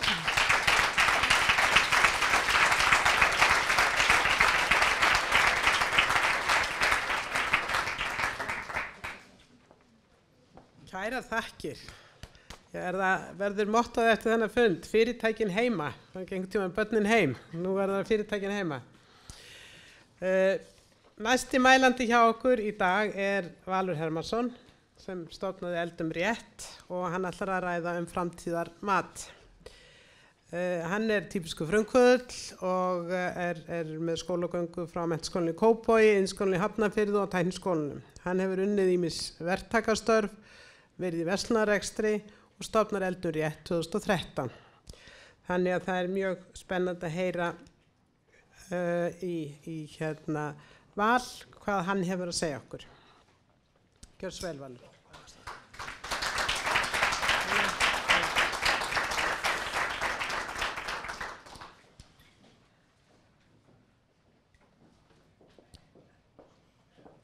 Svo var það.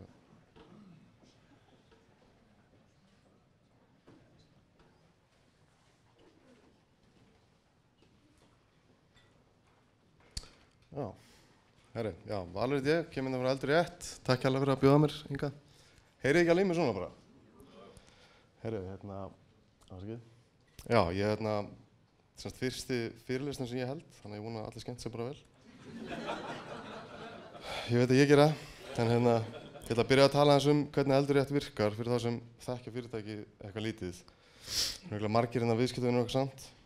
En í stuttu máli sagt, við bjóðum semst upp á fersk hráefni og góða leiðbeiningar til að elda rétti í hverju viku. Og við erum með mismunandi matseðil í hverju viku og 3 matseðlar í raun og veru. Þannig að þetta matseðill seinustu viku til dæmis og hver matseðill inniheldur 3 rétti. Þannig að það hægt að velja þá líka í nokkrum stærðum, þessum mismunandi skammtastærðum fyrir 2, 3 eða 4 til dæmis. Og semst þú pantar vikuna áður hjá okkur á netinu bara og við græjum öll hráefni í þetta. Og það sem við gerum við tökum saman nákvæmlega öll hráefni sem þú þarft í eldamennskuna. Þannig að það verður ekkert eftir, þú vilt hvorki að fá meira né minna af hráefnum. Þannig að matasóunin sem á sér stað í lágmarki. Og við leggjum mikið á okkur að redda almennilegum hráefnum.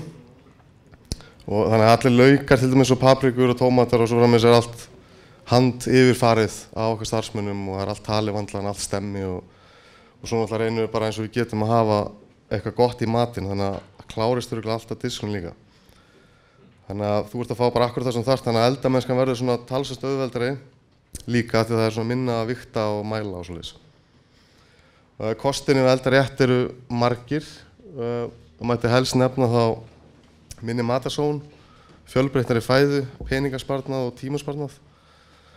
Við höfum fengið marga vitnisburði við viðskiptavinna okkar ágæti þess að kaupa Eldum rétt og bara hreinlega byltingu þá á heimilinu. Ekki bara hvað var að matinn, heldur líka almennt bara heimilislíf. Það kannast náttúrulega allir við spurninguna hvað ég á að hafa í matinn í kvöld. Þetta svolítið svona búin að vera svolítið mikið spurt allan á mínu heimili fyrir Eldum rétt. Það var náttúrulega svolítið þreytt, þannig að ég náttúrulega fan number 1 á Eldum rétt. En Já, en ef við byrjum á byrjunni, hvernig þetta var stofnað og svoleiðis, ég var beðinn að tala aðeins það og hvernig við komum inn í þetta. En við sem stofnuðum fyrirtæki árið 2013, ég og Kristófer, mágur minn, sem situr hérna með mér, sem situr hérna, hann situr ekki með mér hérna, og forsagan svo að Kristófer hafði unnið verkefni í háskólanum, eitthvað árið 2012 eða 2011, fyrirtæki í Svíþjóð sem var svona frekar nýbyrjað þá og að gera svipaða hluti og Eldur Rétt gerir í dag, þó með aðeins öðrum áherslum. Við höfum rætt þetta mjög lengi í matabóðum og fleira, hann semst mágur minn eins og ég nefndi, þannig við vorum búin að ræða þetta lengi svona hvað þetta væri frábært og hvað þetta væri mikið snillt að fá uppástungu hvað maður ætti að elda í næstu viku og fá svo öll hráefni bara send heim, það var bara þvílík snillt að svo mörgu leyti eins og ég var að nefna hérna áðan. Og ég ætla bara svona rétt að detta inn á þetta með fyrirmyndir eða þannig, en við horfðum bara á þetta fyrirtæki í Svíþjóð á sín tíma, en frá því að við byrjum þá eru þessi fyrirtæki búin að blómstra öll Vesturlönd og mjög stór fyrirtæki kom upp á svipuðum tíma og við erum að byrja.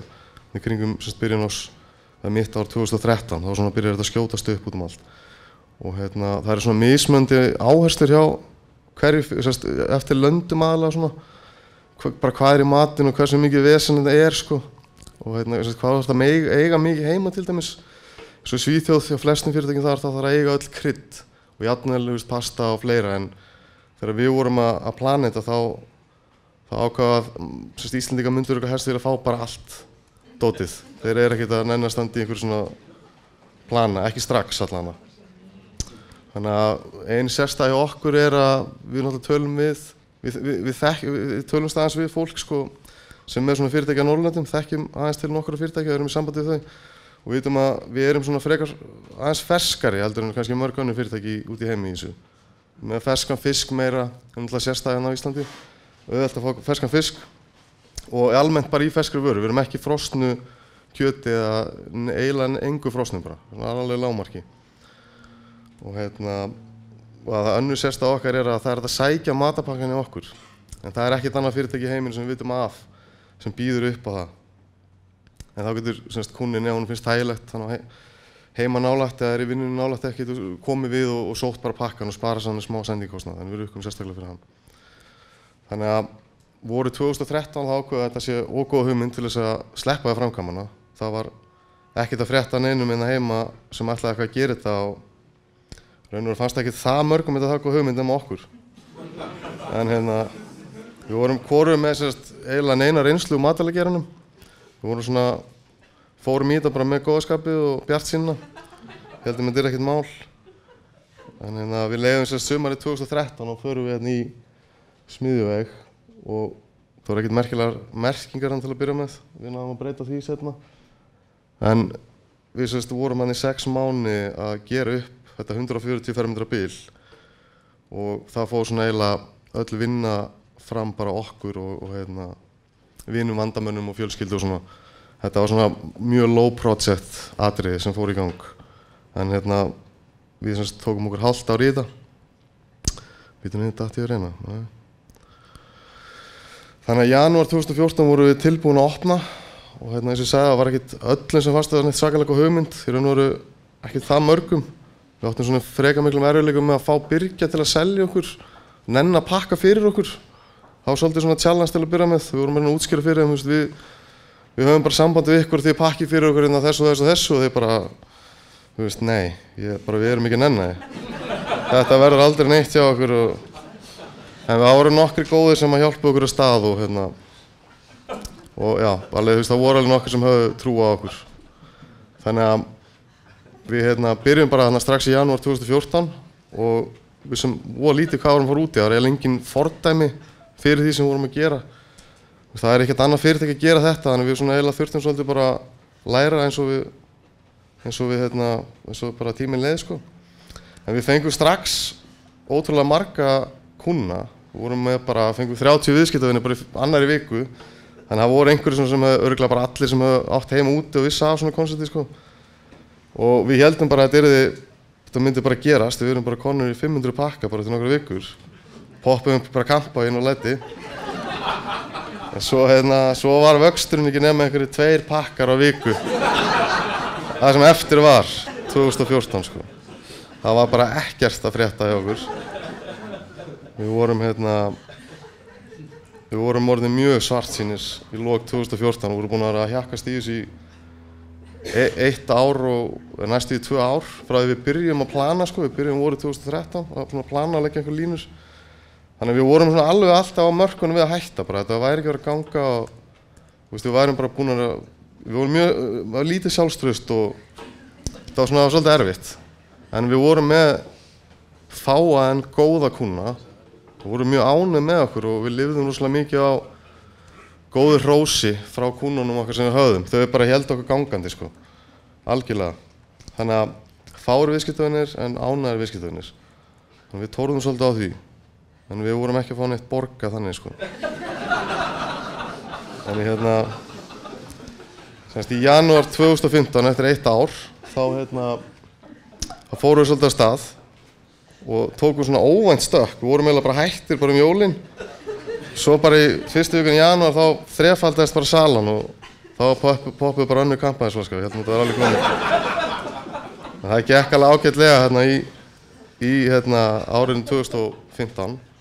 Við vorum að vera rosalega góð í því sem við gerðum af því að þetta mjög erfitt fyrirtæki að reka, það verður bara að segja þessu. Ég held að það sé alveg pottþétt, það rosalega mikið sem getur farið úrskeiðis og svona, við vorum búin að vera svolítið svona two-man show bara árið 2014, bara að pakka og keyra út og svara símanum að gera allt sko. Þannig við vorum orðin nokkur 2015 og vorum komin upp nokkur 100 pantanir á viku í lok 2015 og vorum orðin svona svolítið að fá sjálfstraust aftur og fólk var svona vildi alveg selja okkur hráefni og vinna aðeins með okkur í þessu. Og svo 2016 var svolítið svona okkar ár, það var sama, það svona milli, yfirleitt eftir frí þá kemur svona sprenging hjá okkur. Við náttúrulega vinnum rosalega mikið í rútínu í fólki, þegar fólk ekki í rútínu það ekkert að gera okkur. Þannig að svona eftir frí eins og jólin 2015 og svo kemur 2016 þá kom svona svolítið sprenging hjá okkur aftur og gekk bara mjög vel. Þannig að við keyptum húsnæði við Smiðjuveg núna í sumarið 2016 og vorum komið með þó nokkuð marga starfsmenn á nýbúlagi alveg tróðin þar. Vorum búin að taka hinn helmingin líka á leigu þar sko. Þetta var orðið 280 fermetra niður frá. Og í raun og veru vorum við orðin 35 starfsmennar samt sem áður sko. Það var ekki eins og í kaffistofa. Þetta var rosalega, við náðum að gera hellingarna í svo litla rými. Við allan færum okkur að niður og við sjáum aðeins inn í vinnsluna, ég og Kristó og litli strákurinn minn. Og þetta semst hluti af nýju vinnslunni. Svo þessi mynd, hún ekkert sérstök, það eitthvað svona drastlur utan og eitthvað. Þetta rosalega flott húsnæði, við lögum alveg allt í þetta, leitum öllum peningunum okkur í það, þannig að nú erum við bara good to go. 2017, eins og staðan í dag, nú erum við orðin 35 manns í dagvinnu þannig að það eru miklu fleiri að vinna, það eru fullt af verktökum og hlutastörf og fleira.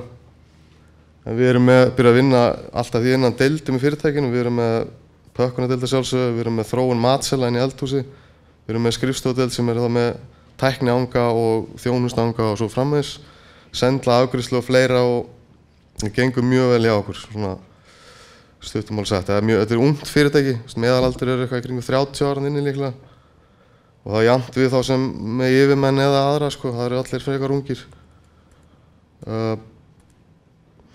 Góðu liðsandi saman með ströngum reglum og aga gera okkur að sterku liði þannig niður frá. Þannig að við erum svona lús en við erum líka svolítið svona hörð. Þetta er mjög stressandi starf og það er allir undir miklu álagi þannig að þetta er svona í bland við þetta. Við reynum að slaka á en við erum líka svolítið svona röf. Og við reynum að gera bara betur í hverju viku, það er alltaf markmið. Markmið er alltaf að gera engin mistök, það er mjög erfitt. Ef það er engin mistök þá finnum við eitthvað annað til að gera betur. En framundan hjá okkur, við stefnum á frekara úrval í matselum og spennandi nýjungar í skipulagningu mataræðis og innkaupa og við erum með svona ákveðnar hugmyndir að halda áfram þessari þróun, þessar stórmerkilegu þróun. Það var svolítið gaman að því komið inn á áðan hvernig var þetta að gera eitthvað nýtt úr einhverju gömlu. Þetta sé alveg dæmi um það, ég menn þetta var bara matur, svona freka basic hugmynd og við erum að gera þetta betur en þú myndir gera þetta og græða þetta fyrir þig. Þannig að það er ekkert af því. Okkur langar að þróa kannski frekari matsela sem getur náð til hversdagsmáltíða eins og morgumat og millimál og svo framvegis og halda þannig þróun áfram, en náttúrulega það sem er stórkostlegt við þetta er þessi frestur sem við erum að fá og þar leiðandi að ná nýtni frá neytanda og upp í byrgja framleiðanda. Og það er ákveðin bylting sem að fæstir að gera sér grein fyrir að eiga sér stað hjá okkur og neytandanum. En neytandinn er búin að, viðskiptunum okkar sem við erum í góðu sambandi við, eru búin að segja okkur vandlega frá því hvernig þau að spara pening. Það er bara staðfest. Það er fólk sem hugsa mjög vel um peningana sinna og heimilisbókhaldið sitt og hefur staðfest að það er að verða peningasparnaður. Við fara sjaldnar í búðina, við henda miklu minna og svo framvegis. Svo náttúrulega tímasparnaðurinn og það er svo margt jákvætt í þessu sko. En mér langar að benda aðeins á hvað gerist þegar þú kaupir eldunrétt. Það sem er að gerast er að það er að myndast þessi keðja. Þannig að til að mynda ísfugl, ef við tölum um ísfugl sem er mjög gott dæmi, þeir eru náttúrulega framleiða lifandi verur og kjúkling og hún er búin að láta okkur vita á 50-degi, í raun og veru senstulega á miðvikudegi, að þeir ætla að fá pakka hjá okkur sem inniheldur 2 bringur. Þannig að strax á 50-degi erum við búin að láta ísfugl vita að við þurfum X bringur. Það verður ekkert meira búið til fyrir okkur. Og við getum alveg farið í lengri frest með þetta sko. Við getum tekið nokkra vikur en þetta virkar mjög vel. Þannig að nýtnin er að verða rosalega góð alveg upp í framleiðanda. Og þetta sama á við náttúrulega fyrirtæki eins og Banana eða Milluna eða fleiri sem eru að framleiða akkurat fyrir okkur. Við hendum ekki neinu og viðskiptanin hendur mjög litlu líka. Þannig að úr verður einhver svona ofur nýtni keðja sem er eiginlega bara ekki, valla hægt að matsa sko. Þetta snýst allt bara fyrirvara og það er náttúrulega hægt að gera, raun og hægt að taka þetta miklu lengra seinna meir. Þetta er náttúrulega bara eitt lítið skrefan í áttina en ég geti látið vita af hellinga mat sem ég vil borða bara næsta ári. Ég geti alveg sagt bara ég ætla að taka 40 kíló af hafragraut, 80 lítra mjólk, ég veit ég er að fara að borða það. Ég borða hverjum einasta morgni, bara svona sem dæmi sko. Þannig að þetta er pottþétt eitthvað sem að kemur sko á endanum. En þetta leiðir að þessu stóra máli sem er matasóunin.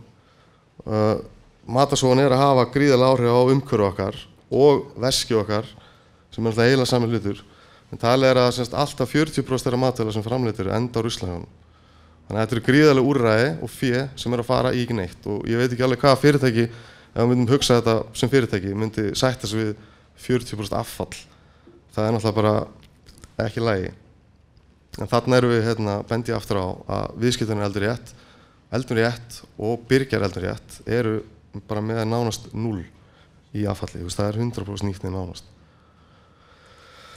Maður langar að benda þess að samkvæmt að því við höfum fengið gagnrýni út af plastnotkun sem er skiljanlegt.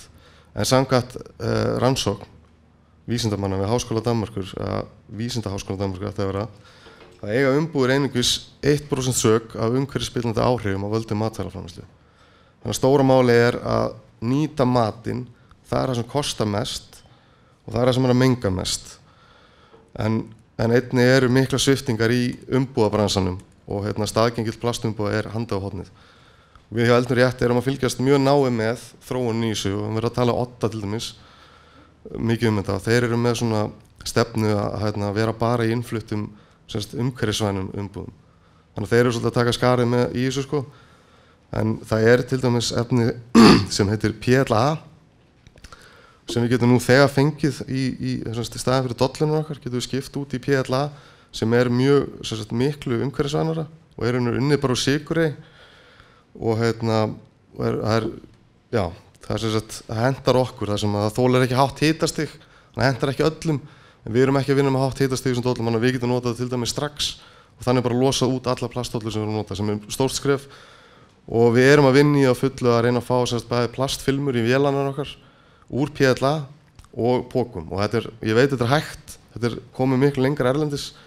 Þannig að þetta bara vinslu bara as we speak og vonandi verður eitthvað að frétta bara á næstu mánuðum af því. En já, svona að lokum, það stefnir allt í enn meiri sérhæfingu fólks í náinni framtíð, þannig að þýðir að fyrirtæki svo Eldrétt, svona þjónustufyrirtæki, svona öfgaþjónustufyrirtæki, eru að fara að blómstra og þjónustufyrirtæki almennt. Og einnig fólk verður meðvitað hvað lætur ofan í sig og hvaða næringar hlutfall í matnum sem það er að nota, það er miklu meðvitað matinn sinn. Þannig að við munum að sjá eitthvað meiri svona öfgar í þessu að fólk vilji geta njörfa nákvæmlega niður hvað það er að borða og panta það fram í tíman. Þannig að það er frábært að vera hluta af þessari matabyltingu eins og við myndum kalla það. Við höfum mikla ánægju á starfinu okkar, það er gefandi og spennandi tíma framundan og jákvæðir straumar umlykja okkur alla daga í verkefninu. Og við teljum að þetta sé lítil skref fyrir Eldrétt, þá er þetta stór skref fyrir Íslendinga í átt að breyttum og betri matavenjum og innkaupum. Þannig að ég taka bara kærlega fyrir mig.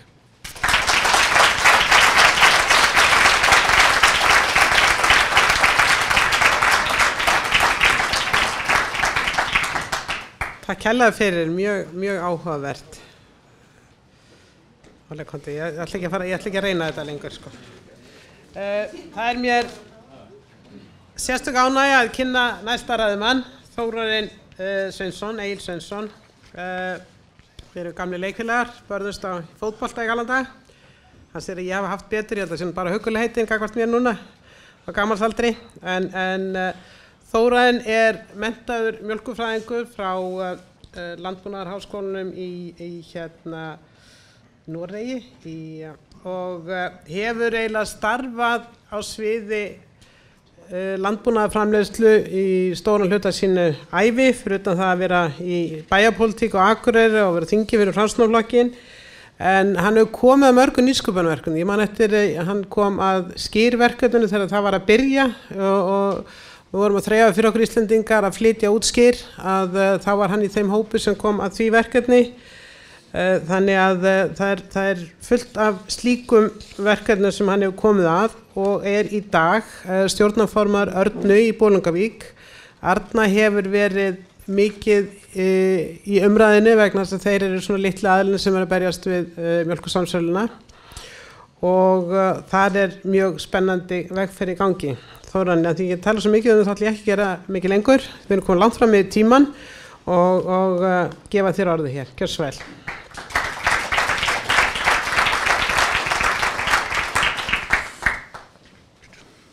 Já, takk fyrir að fá að vera hér.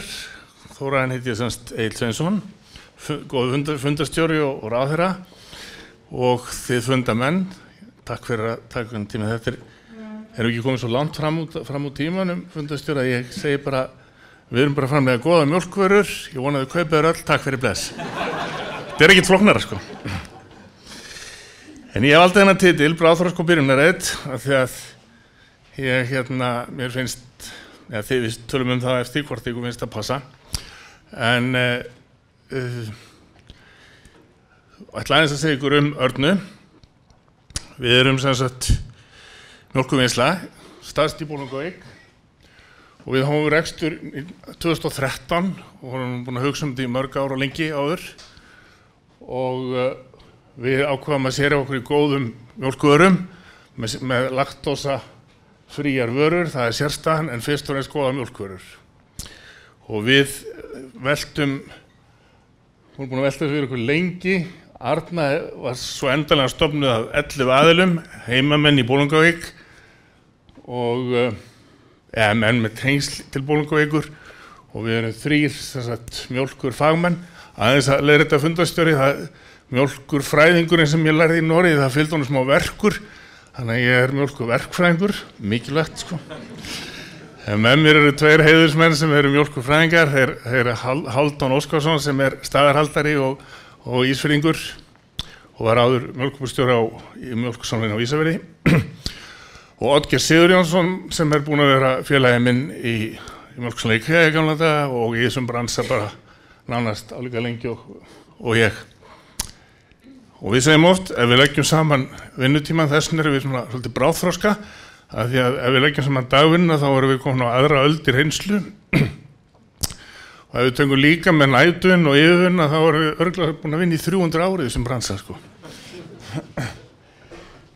En Arna sem sagt hóf vinnslu þarna haustið 2013, þannig að við erum ennþá hérna bara á leiðinni, þannig séð. Ég allavega á fórstustíðinari því, rétt komin af því allavega. Og við höfum lengst að vera með svona í kringum 5 starfsmenn í Bolungarvík, en núna á seinni hluta þessa árs erum við komin upp í 10+ og þar í Bolungarvík framleiðum við vörurnar. Þessir 11 hluthafarjá, þeir eru hérna, það eru við 3 og síðan heima sjóðir og einstaklingar og fjárfestar, hvetjan til dæmis atvinnuþróunarfélagið, verkalýðsfélagin og traustir heimamenn sem sagt. Og við dreifum vörunum, við framleiðum hennar, sendur hennar alla vörurnar nema þess við dreifum á heimamarkaði, en sendur hennar alla vörurnar til borgarinnar, þar sem að í einum grænum tekum við þeim. Í einum grænum er dreifingafélag, eða lítið félag sem að Sölvfélag Garðyrkjumanna á, þannig að við dreifum þessu með grænmeti landsmanna og þeir dreifar hennar all land. Það staði sem mjög vel í að hjálpa okkur í að brjótast inn á múrin. Og þetta gerum við. Þetta eru vörurnar. Þetta eru svona 20 eitthvað vörunúmer og upp í staðinni þessari fernuvörur og dósavörur sem að sem eru svona pökkunarmöguleikarnir í dag og þá inn að þessum ferskvöru markaði bæði súr og sæta sem að við ákváðum að fara inn á strax í byrjun. Þannig að feta ostur er svona fyrsta stíðin í ostamarkaðin, en þar eru alls ekki framleiðir til heiminum svona 3 til 5.000 mismunandi tegundar af ostum. Og De Gaulle Frakklandsforseti sagði einu sinni hvernig held að sé að stjórna þjóð eins og Frökkum sem framleiði við 500 tegundar af kamamberosti og allir búið allir besta ostin. Þannig að við eigum tölvöld eftir í að koma með fleiri vörur. Og þarna á milli sjáum við glerkrukkur, það er svona eitt sem við vorum að leika okkur með, að koma með svona sérstöðu í svona seasonvöru. Byrjuðum með vestfirsk aðalblóber sem mældist mjög vel fyrir. Og nú geyma allir krukkurnar og búa til sultu í haust, þurfa ekki að kaupa krukkur. Þannig að þetta er gott samfélagslegt innlegg. Alveg angurlega við sindum skilagjald það var að leiðilegt. En ok, á hverju byrjuðum við? Á hverju voru að þessu? Hvaða sjálfseyðingar hvötir í gangi að ráðast á þessa 230 hamra sem eru annars vegar sá sem ræður öllu hráefninu og hins vegar fákeppni verslunaraðilana. Við vissum alveg hvað við vorum að gera, við vissum alveg, búin að þekkjum hennar bransa vel, við vissum alveg að við hvernig þessi lög virkuðu, við vissum alveg að MS ræður hráefninu. Raunar ekki MS-kerfið raunar þannig að auðhumla félag í eigu bænda safnar öllu hráefni og það hvílir svo kvöð á auðhumlu að auðhumla á að selja öllum sem vilja vinna mjólkvörur. En MS svona í praxis hefur séð þetta verkefni þangað til núna á miðju sumri þá fór auðhumla að gera það sjálf og þannig er kerfið byggt upp. Það á að vera svona auðhumla á að vera svona sá sem samtalar rekstrar umhverfi við stjórnvöld og samfélagið.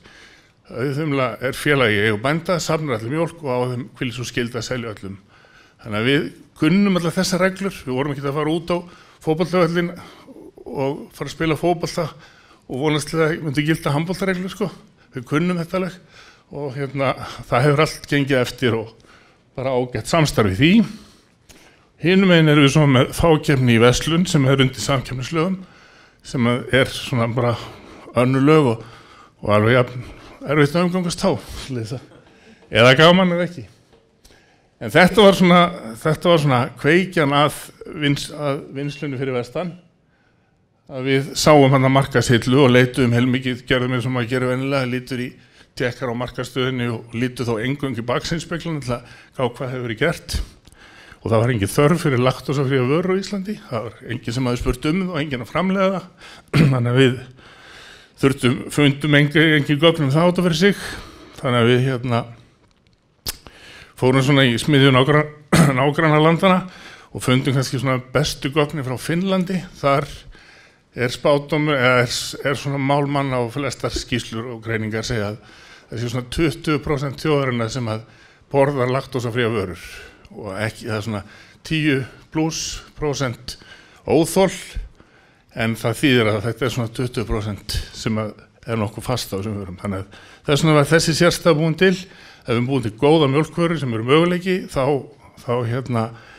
gefum okkur það að þetta sé eitthvað svipað og það virðist alveg stemma, það virðist vera svona möguleiki á þessu að þetta veri rétt mat hjá okkur. Og síðan gerist það sem að hefur oft gerst á landinu okkar og hér og þar í heiminum, að við fengum smá styrk frá Landsbankanum til þess að svona þróa hugmyndin áfram og fengum 1,5 milljón og núna erum við þá búin að fjárfesta fyrir 100 og eitthvað milljónir, sko.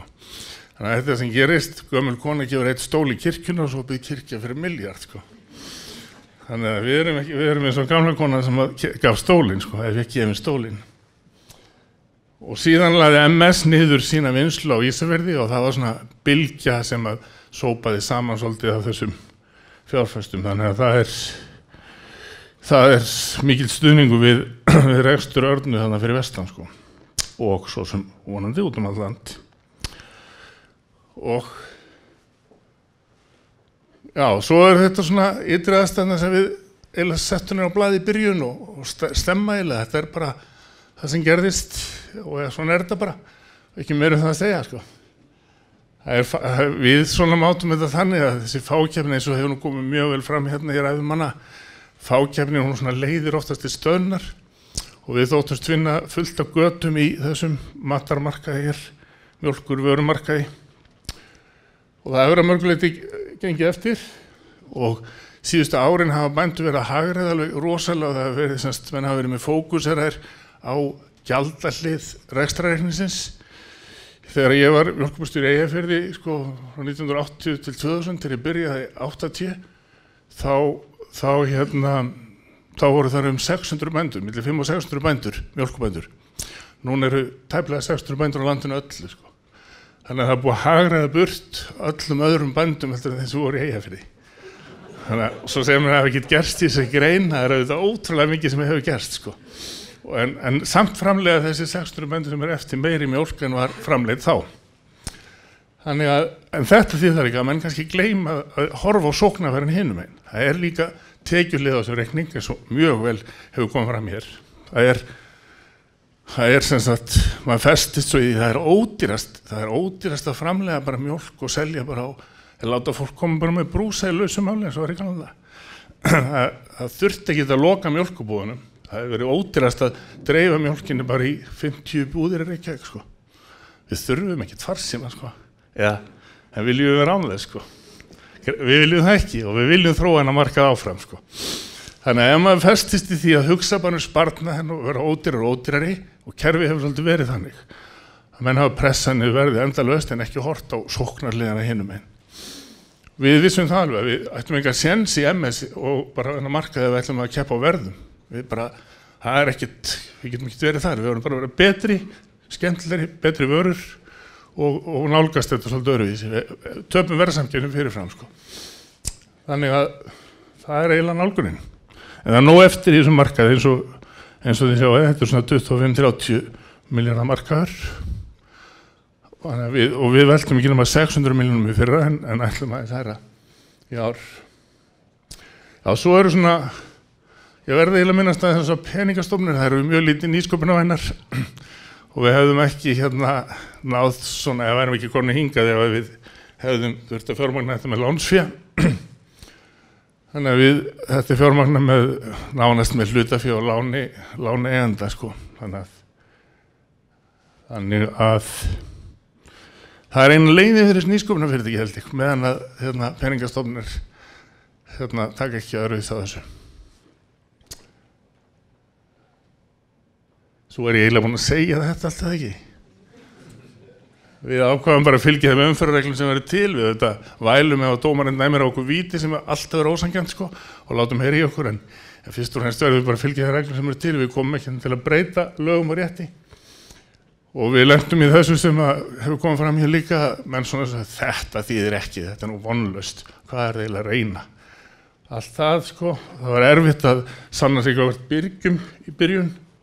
Þannig að við komum inn að keyptum vélarnar semst af Arion banka sem hafði eignast þar í þrotabúi hérna frá fyrirtæki sem var reikja á Vesturlandi, og þegar við förum svo að kaupa hérna umbúðir og varahluti og svona í þessa vélar, þá segja menn, byrju, Ísland, við vorum að selja þessar vélar, það fór allt á hausinn, 2008 gerist ekki eitthvað hjá okkur þá. Nei, við ætlum ekki það, þið eru að borga fyrirfram umbúðina sem ég á að prenta eftir 3 mánuði, sko. Svona var svona tónninn fyrst, sko. En það hefur nú sem betur breyst allverulega og allt annað. Við erum svona ennþá svolítið að sanna okkur, en við erum raunar búin að ná þessum byrjanda þröskuldi, sko. Já. Svo bara að halda haus og halda áfram og halda áfram að vinna eftir máltækinu, sko. Róm var ekki byggð á einum degi, var þetta uppalega breytist svo í eina nótt af því að þetta var eitthvað myrkraverk. Og einhver sagði að Róm var ekki byggð á hverri nóttu, þannig að við þurfum nú að taka þá aðeins lengri tíma, sko. Og þá var bara tíminn löngu búinn og takk Margrét, og svo farið eftir síðustu setningunni. Vunnið eftir okkur og vesli við okkur, sko. Takk.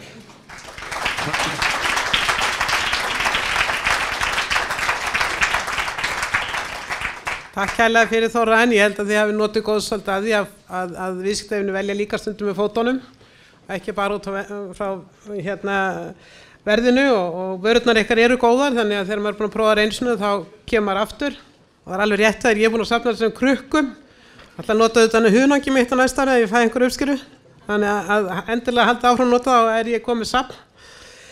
Nú, það er komið að síðasta dagskrárliðnum okkar í dag, og það er Ólafur Stephensen, framkvæmdastjóri Félags atvinnurekenda, sem ætlar að fjalla baráttuna fyrir virkri samkeppni. Ólafur er búinn að vera framkvæmdastjóri félagsins frá 2014, er menntaður í stjórnmálafræði frá Háskóla Ísland með masterspróf í alþjóðasamskiptum frá London School of Economics, og síðan er hann með AMP stjórnendanám frá IESE sem er businessskólinn í Barcelona. Hann er búinn að starfa við blaðamennsku, fréttamiðlun í mörg ár, bæði í samtökum atvinnulífsins, hjá Símanum, Morgunblaðinu, og var ritstjóri fréttablaðsins áður hann kom til Félags atvinnurekenda. Gjörðu svo vel, Ólafur. Þú kannt að finna út frá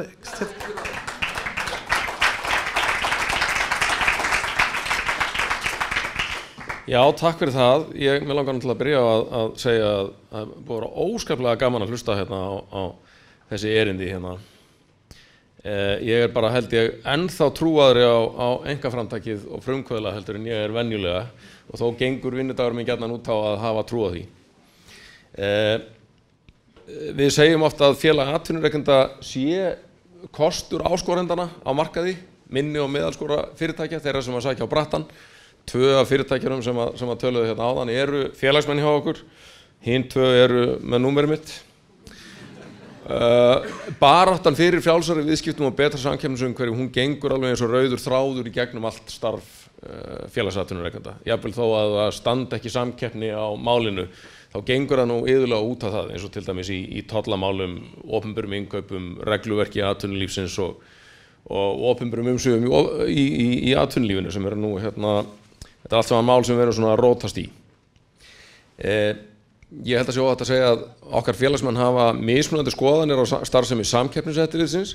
Við höfum samt kannski þá sérstöðu meðal svona samtaka atvinnurekenda að vera heldur jákvæð í garð samkeppniseftirlitsins. Helsta umkvörtunarefni hjá okkar félagsmönnum er ekki kannski að samkeppniseftirlitið fari offari, heldur að það standi sig ekki, sé ekki nógu duglegt að vinna úr kvörtunum og kærum smærri fyrirtækja sem að er oft að glíma við stóra og öfluga keppinauta sem hafa verið lengi á fleti fyrir það, að málinn taki allt of langan tíma og þá sé skaðinn skeður. Þannig að við erum oft í því hlutverki að fylgja eftir tilmælum og ábendingum samkeppniseftirlitsins gagnvart stjórnvöldum og þá fyrir hönd okkar félagsmanna, og leitumst við að efla umræðu samkeppni innan félagsins, ekki síst á okkur er bent á að samkeppnishættir mættu vera betri í einhverjum geirum þar sem við störfum, og höfum efnt til samtals á milli samkeppnisyfirvalda og félagsmanna. Þetta niðurstaða úr könnunum okkar sem við gerðum núna fyrir stuttu. Til fullyrðingarinnar aðgerðir samkeppniseftirlitsins hafa leitt til aukinnar samkeppni. Það eru 38% sem eru sammála því. Það er aðeins stærri hópur en eiginlega jafn stór sem segir hvorki né 39%. En að svona heildina lítið eru fyrirtækin í FA jákvæð í garð samkeppniseftirlitsins og samkeppnislaga. Ég langar til að nefna bara nokkur dæmi frá síðasta ári, þessu starfsári sem við erum að gera upp á aðalfundinu núna eftir mál sem við höfum verið að garfast í og snerta samkeppnina, að búa til pláss fyrir áskorandur, fyrir fyrirtæki sem að vilja sækja á brattan eins og þau sem við heyrðum í núna áðan. Eitt til dæmis opinberu innkaupin. Það að ríkið bjóði út sín innkaup á vörum og þjónustu, það stuðlar ekki bara að sparnaði rekstrarins opinbera, heldur ekki síður af því að fyrirtækin geti keppt á jafnréttisgrundvelli oft og tíðum stóra samninga á vegum ríkis og sveitarfélaga, og það verður bara að segjast að þessi mál í alveg ofboðslega miklu ólagi hjá ríkinu og sveitarfélögum. Ýmsar breytingar sem við höfum barist fyrir lengi í löggjöfinni náðust fram núna á síðasta ári. Útboðsreglurnar til dæmis ná núna jafnt yfir ríki og sveitarfélög. Það er búið að einfalda útboðsferlin. Dæmi það heimild til að skipta upp stórum samningum, það auðveldar minni fyrirtækjum að bjóða í, og svo kom að okkar tillögu inn í lögin um opinberu innkaup þessi sjálfstæða kæru heimild fyrirtækjasamtaka eins og okkar, sem við ætlum að nota grimmt af því að einstök fyrirtæki oft hikandi við að kæra framkvæmd opinbera útboða og telja oft með réttu að það muni bitna á þeim í framhaldinu. Flugfarmiða útboðið sem við stóðum í þessum slag daldið með WOW sem okkar félagsmaður, það fór loksins fram á síðasta ári eftir margar ára hlé. Það var eiginlega stór einkennilegt að vera eiga við ríkisvaldið í þessum slag.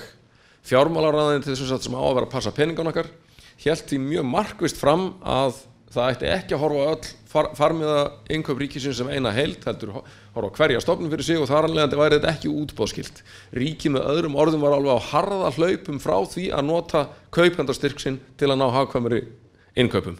Skýringarnar, það er bara einn sem mér eftir í, hún heitir vildarpunktar.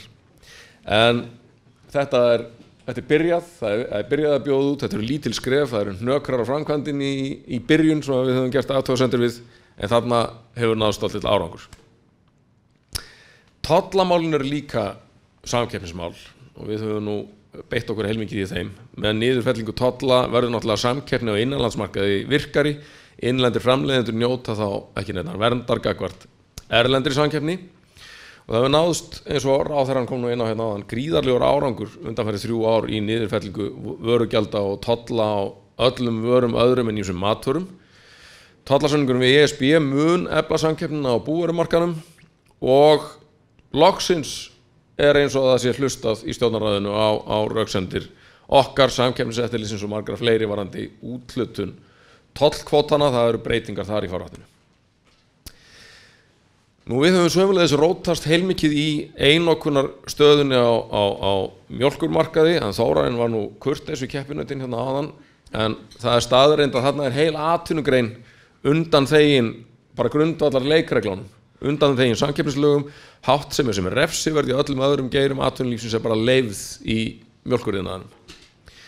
Og það kann ekki góðri lukku að stýra, hvorki fyrir þann bransan ég bara svona móralst almennt. Ég segi stundum þegar það er verið að sýna mig framan í hagræðingartölunar sem hafa náðst með sameiningum í mjólkurbransanum. Ef afnám krafta samkeppni virkar svona frábærlega fyrir neytendur í mjólkin, af hverju prófum það ekki bara í öðrum geirum líka og leggjum niður bara meiri partin af fyrirtækjum í landinu og höfum eitt í hverjum bransa. Það hlýtur þá að vera rökrétt næsta skref. Þannig að við höfum staðið með keppinautum MS, við höfum margoft lagt til afnám einokunarinnar og jafnvel að fyrirtækinu verði skipt upp, samkeppnisyfirvöld hafa heimild til þess. Það glittir loksins í árangur með nýjum stjórnarsáttmála, þar er svona hæfilega loðið orðalag samkeppni á mjólkurmarkaði, og þetta reynar eina samkeppnismálið sem er beinlínis nefnt í stjórnarsáttmálanum, en guð láti gott að vita, við bíðum spennt eftir því hvað landbúnaðarráðherra gerir þarna.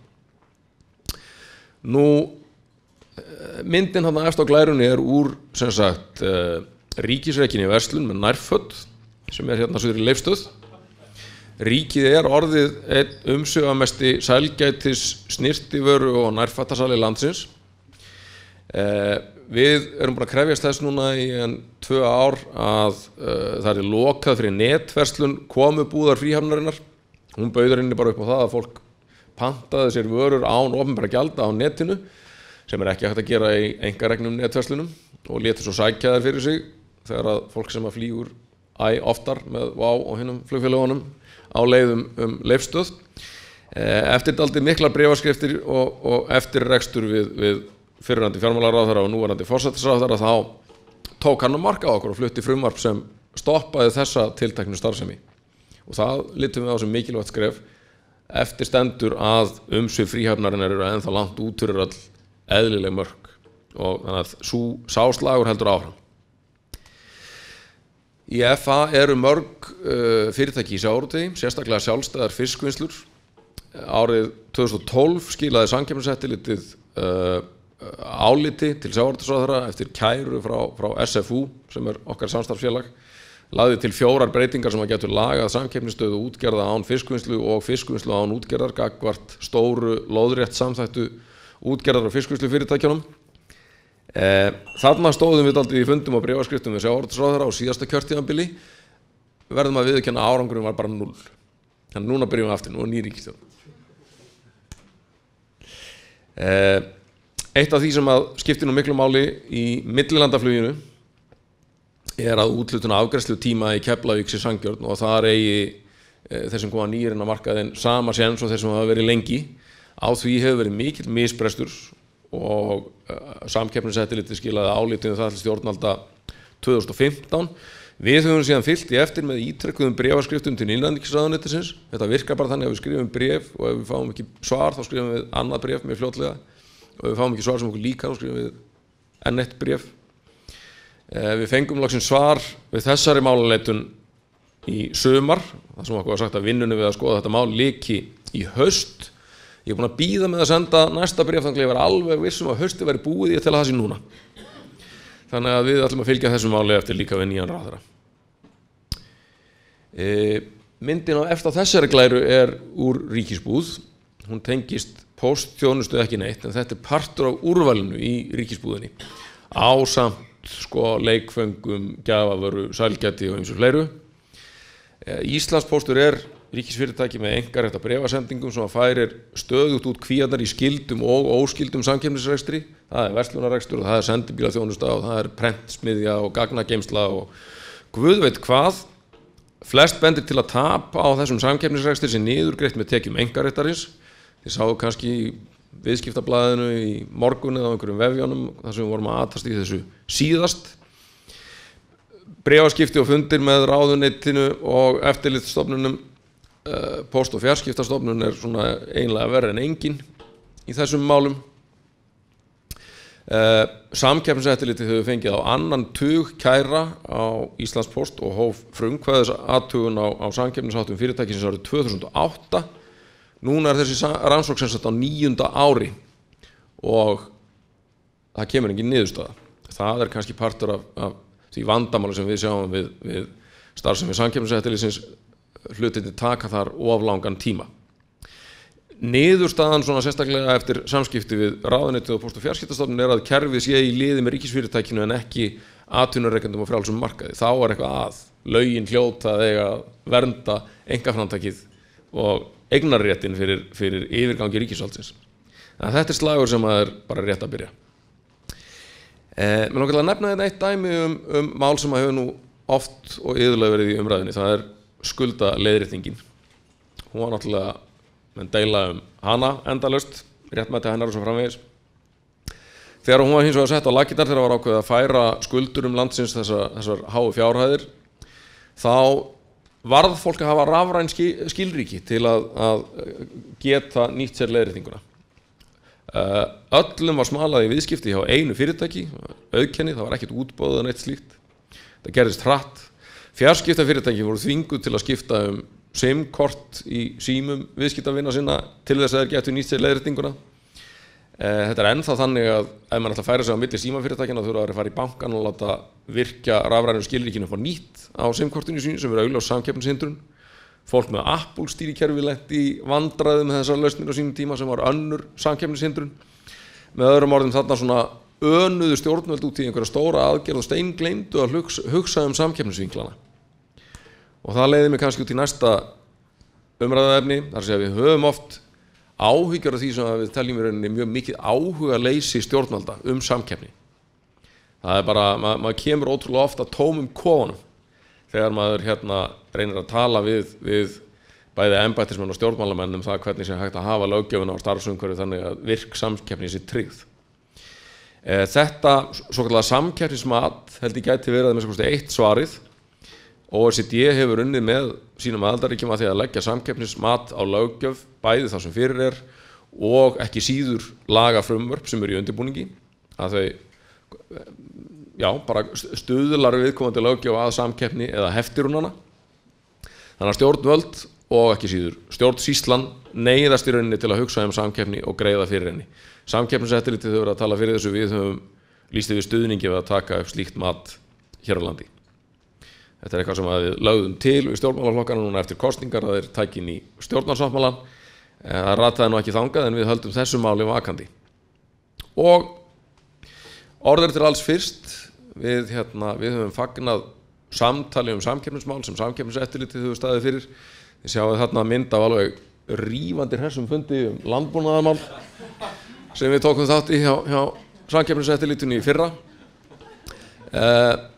Við viljum mjög gjarnan, höfum markað okkur það stefnu að ná fram eflingu samkeppniseftirlitsins, skilvirkara kerfi til að fást við minni mál, þannig að samkeppnisrannsóknir verði ekki alltaf svona einhverjir ægilegi snjóboltar sem að vinda stöðugt upp á sig eftir því sem að fleiri kærur berast og skil ekki niðurstöðu fyrir en eftir mörg ár.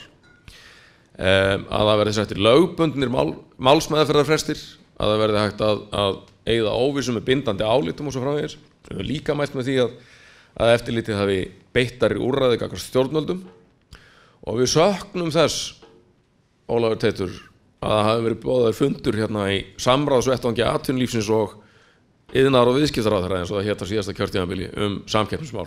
Við erum mjög til í það samtal og hlökkum til þess. Takk fyrir.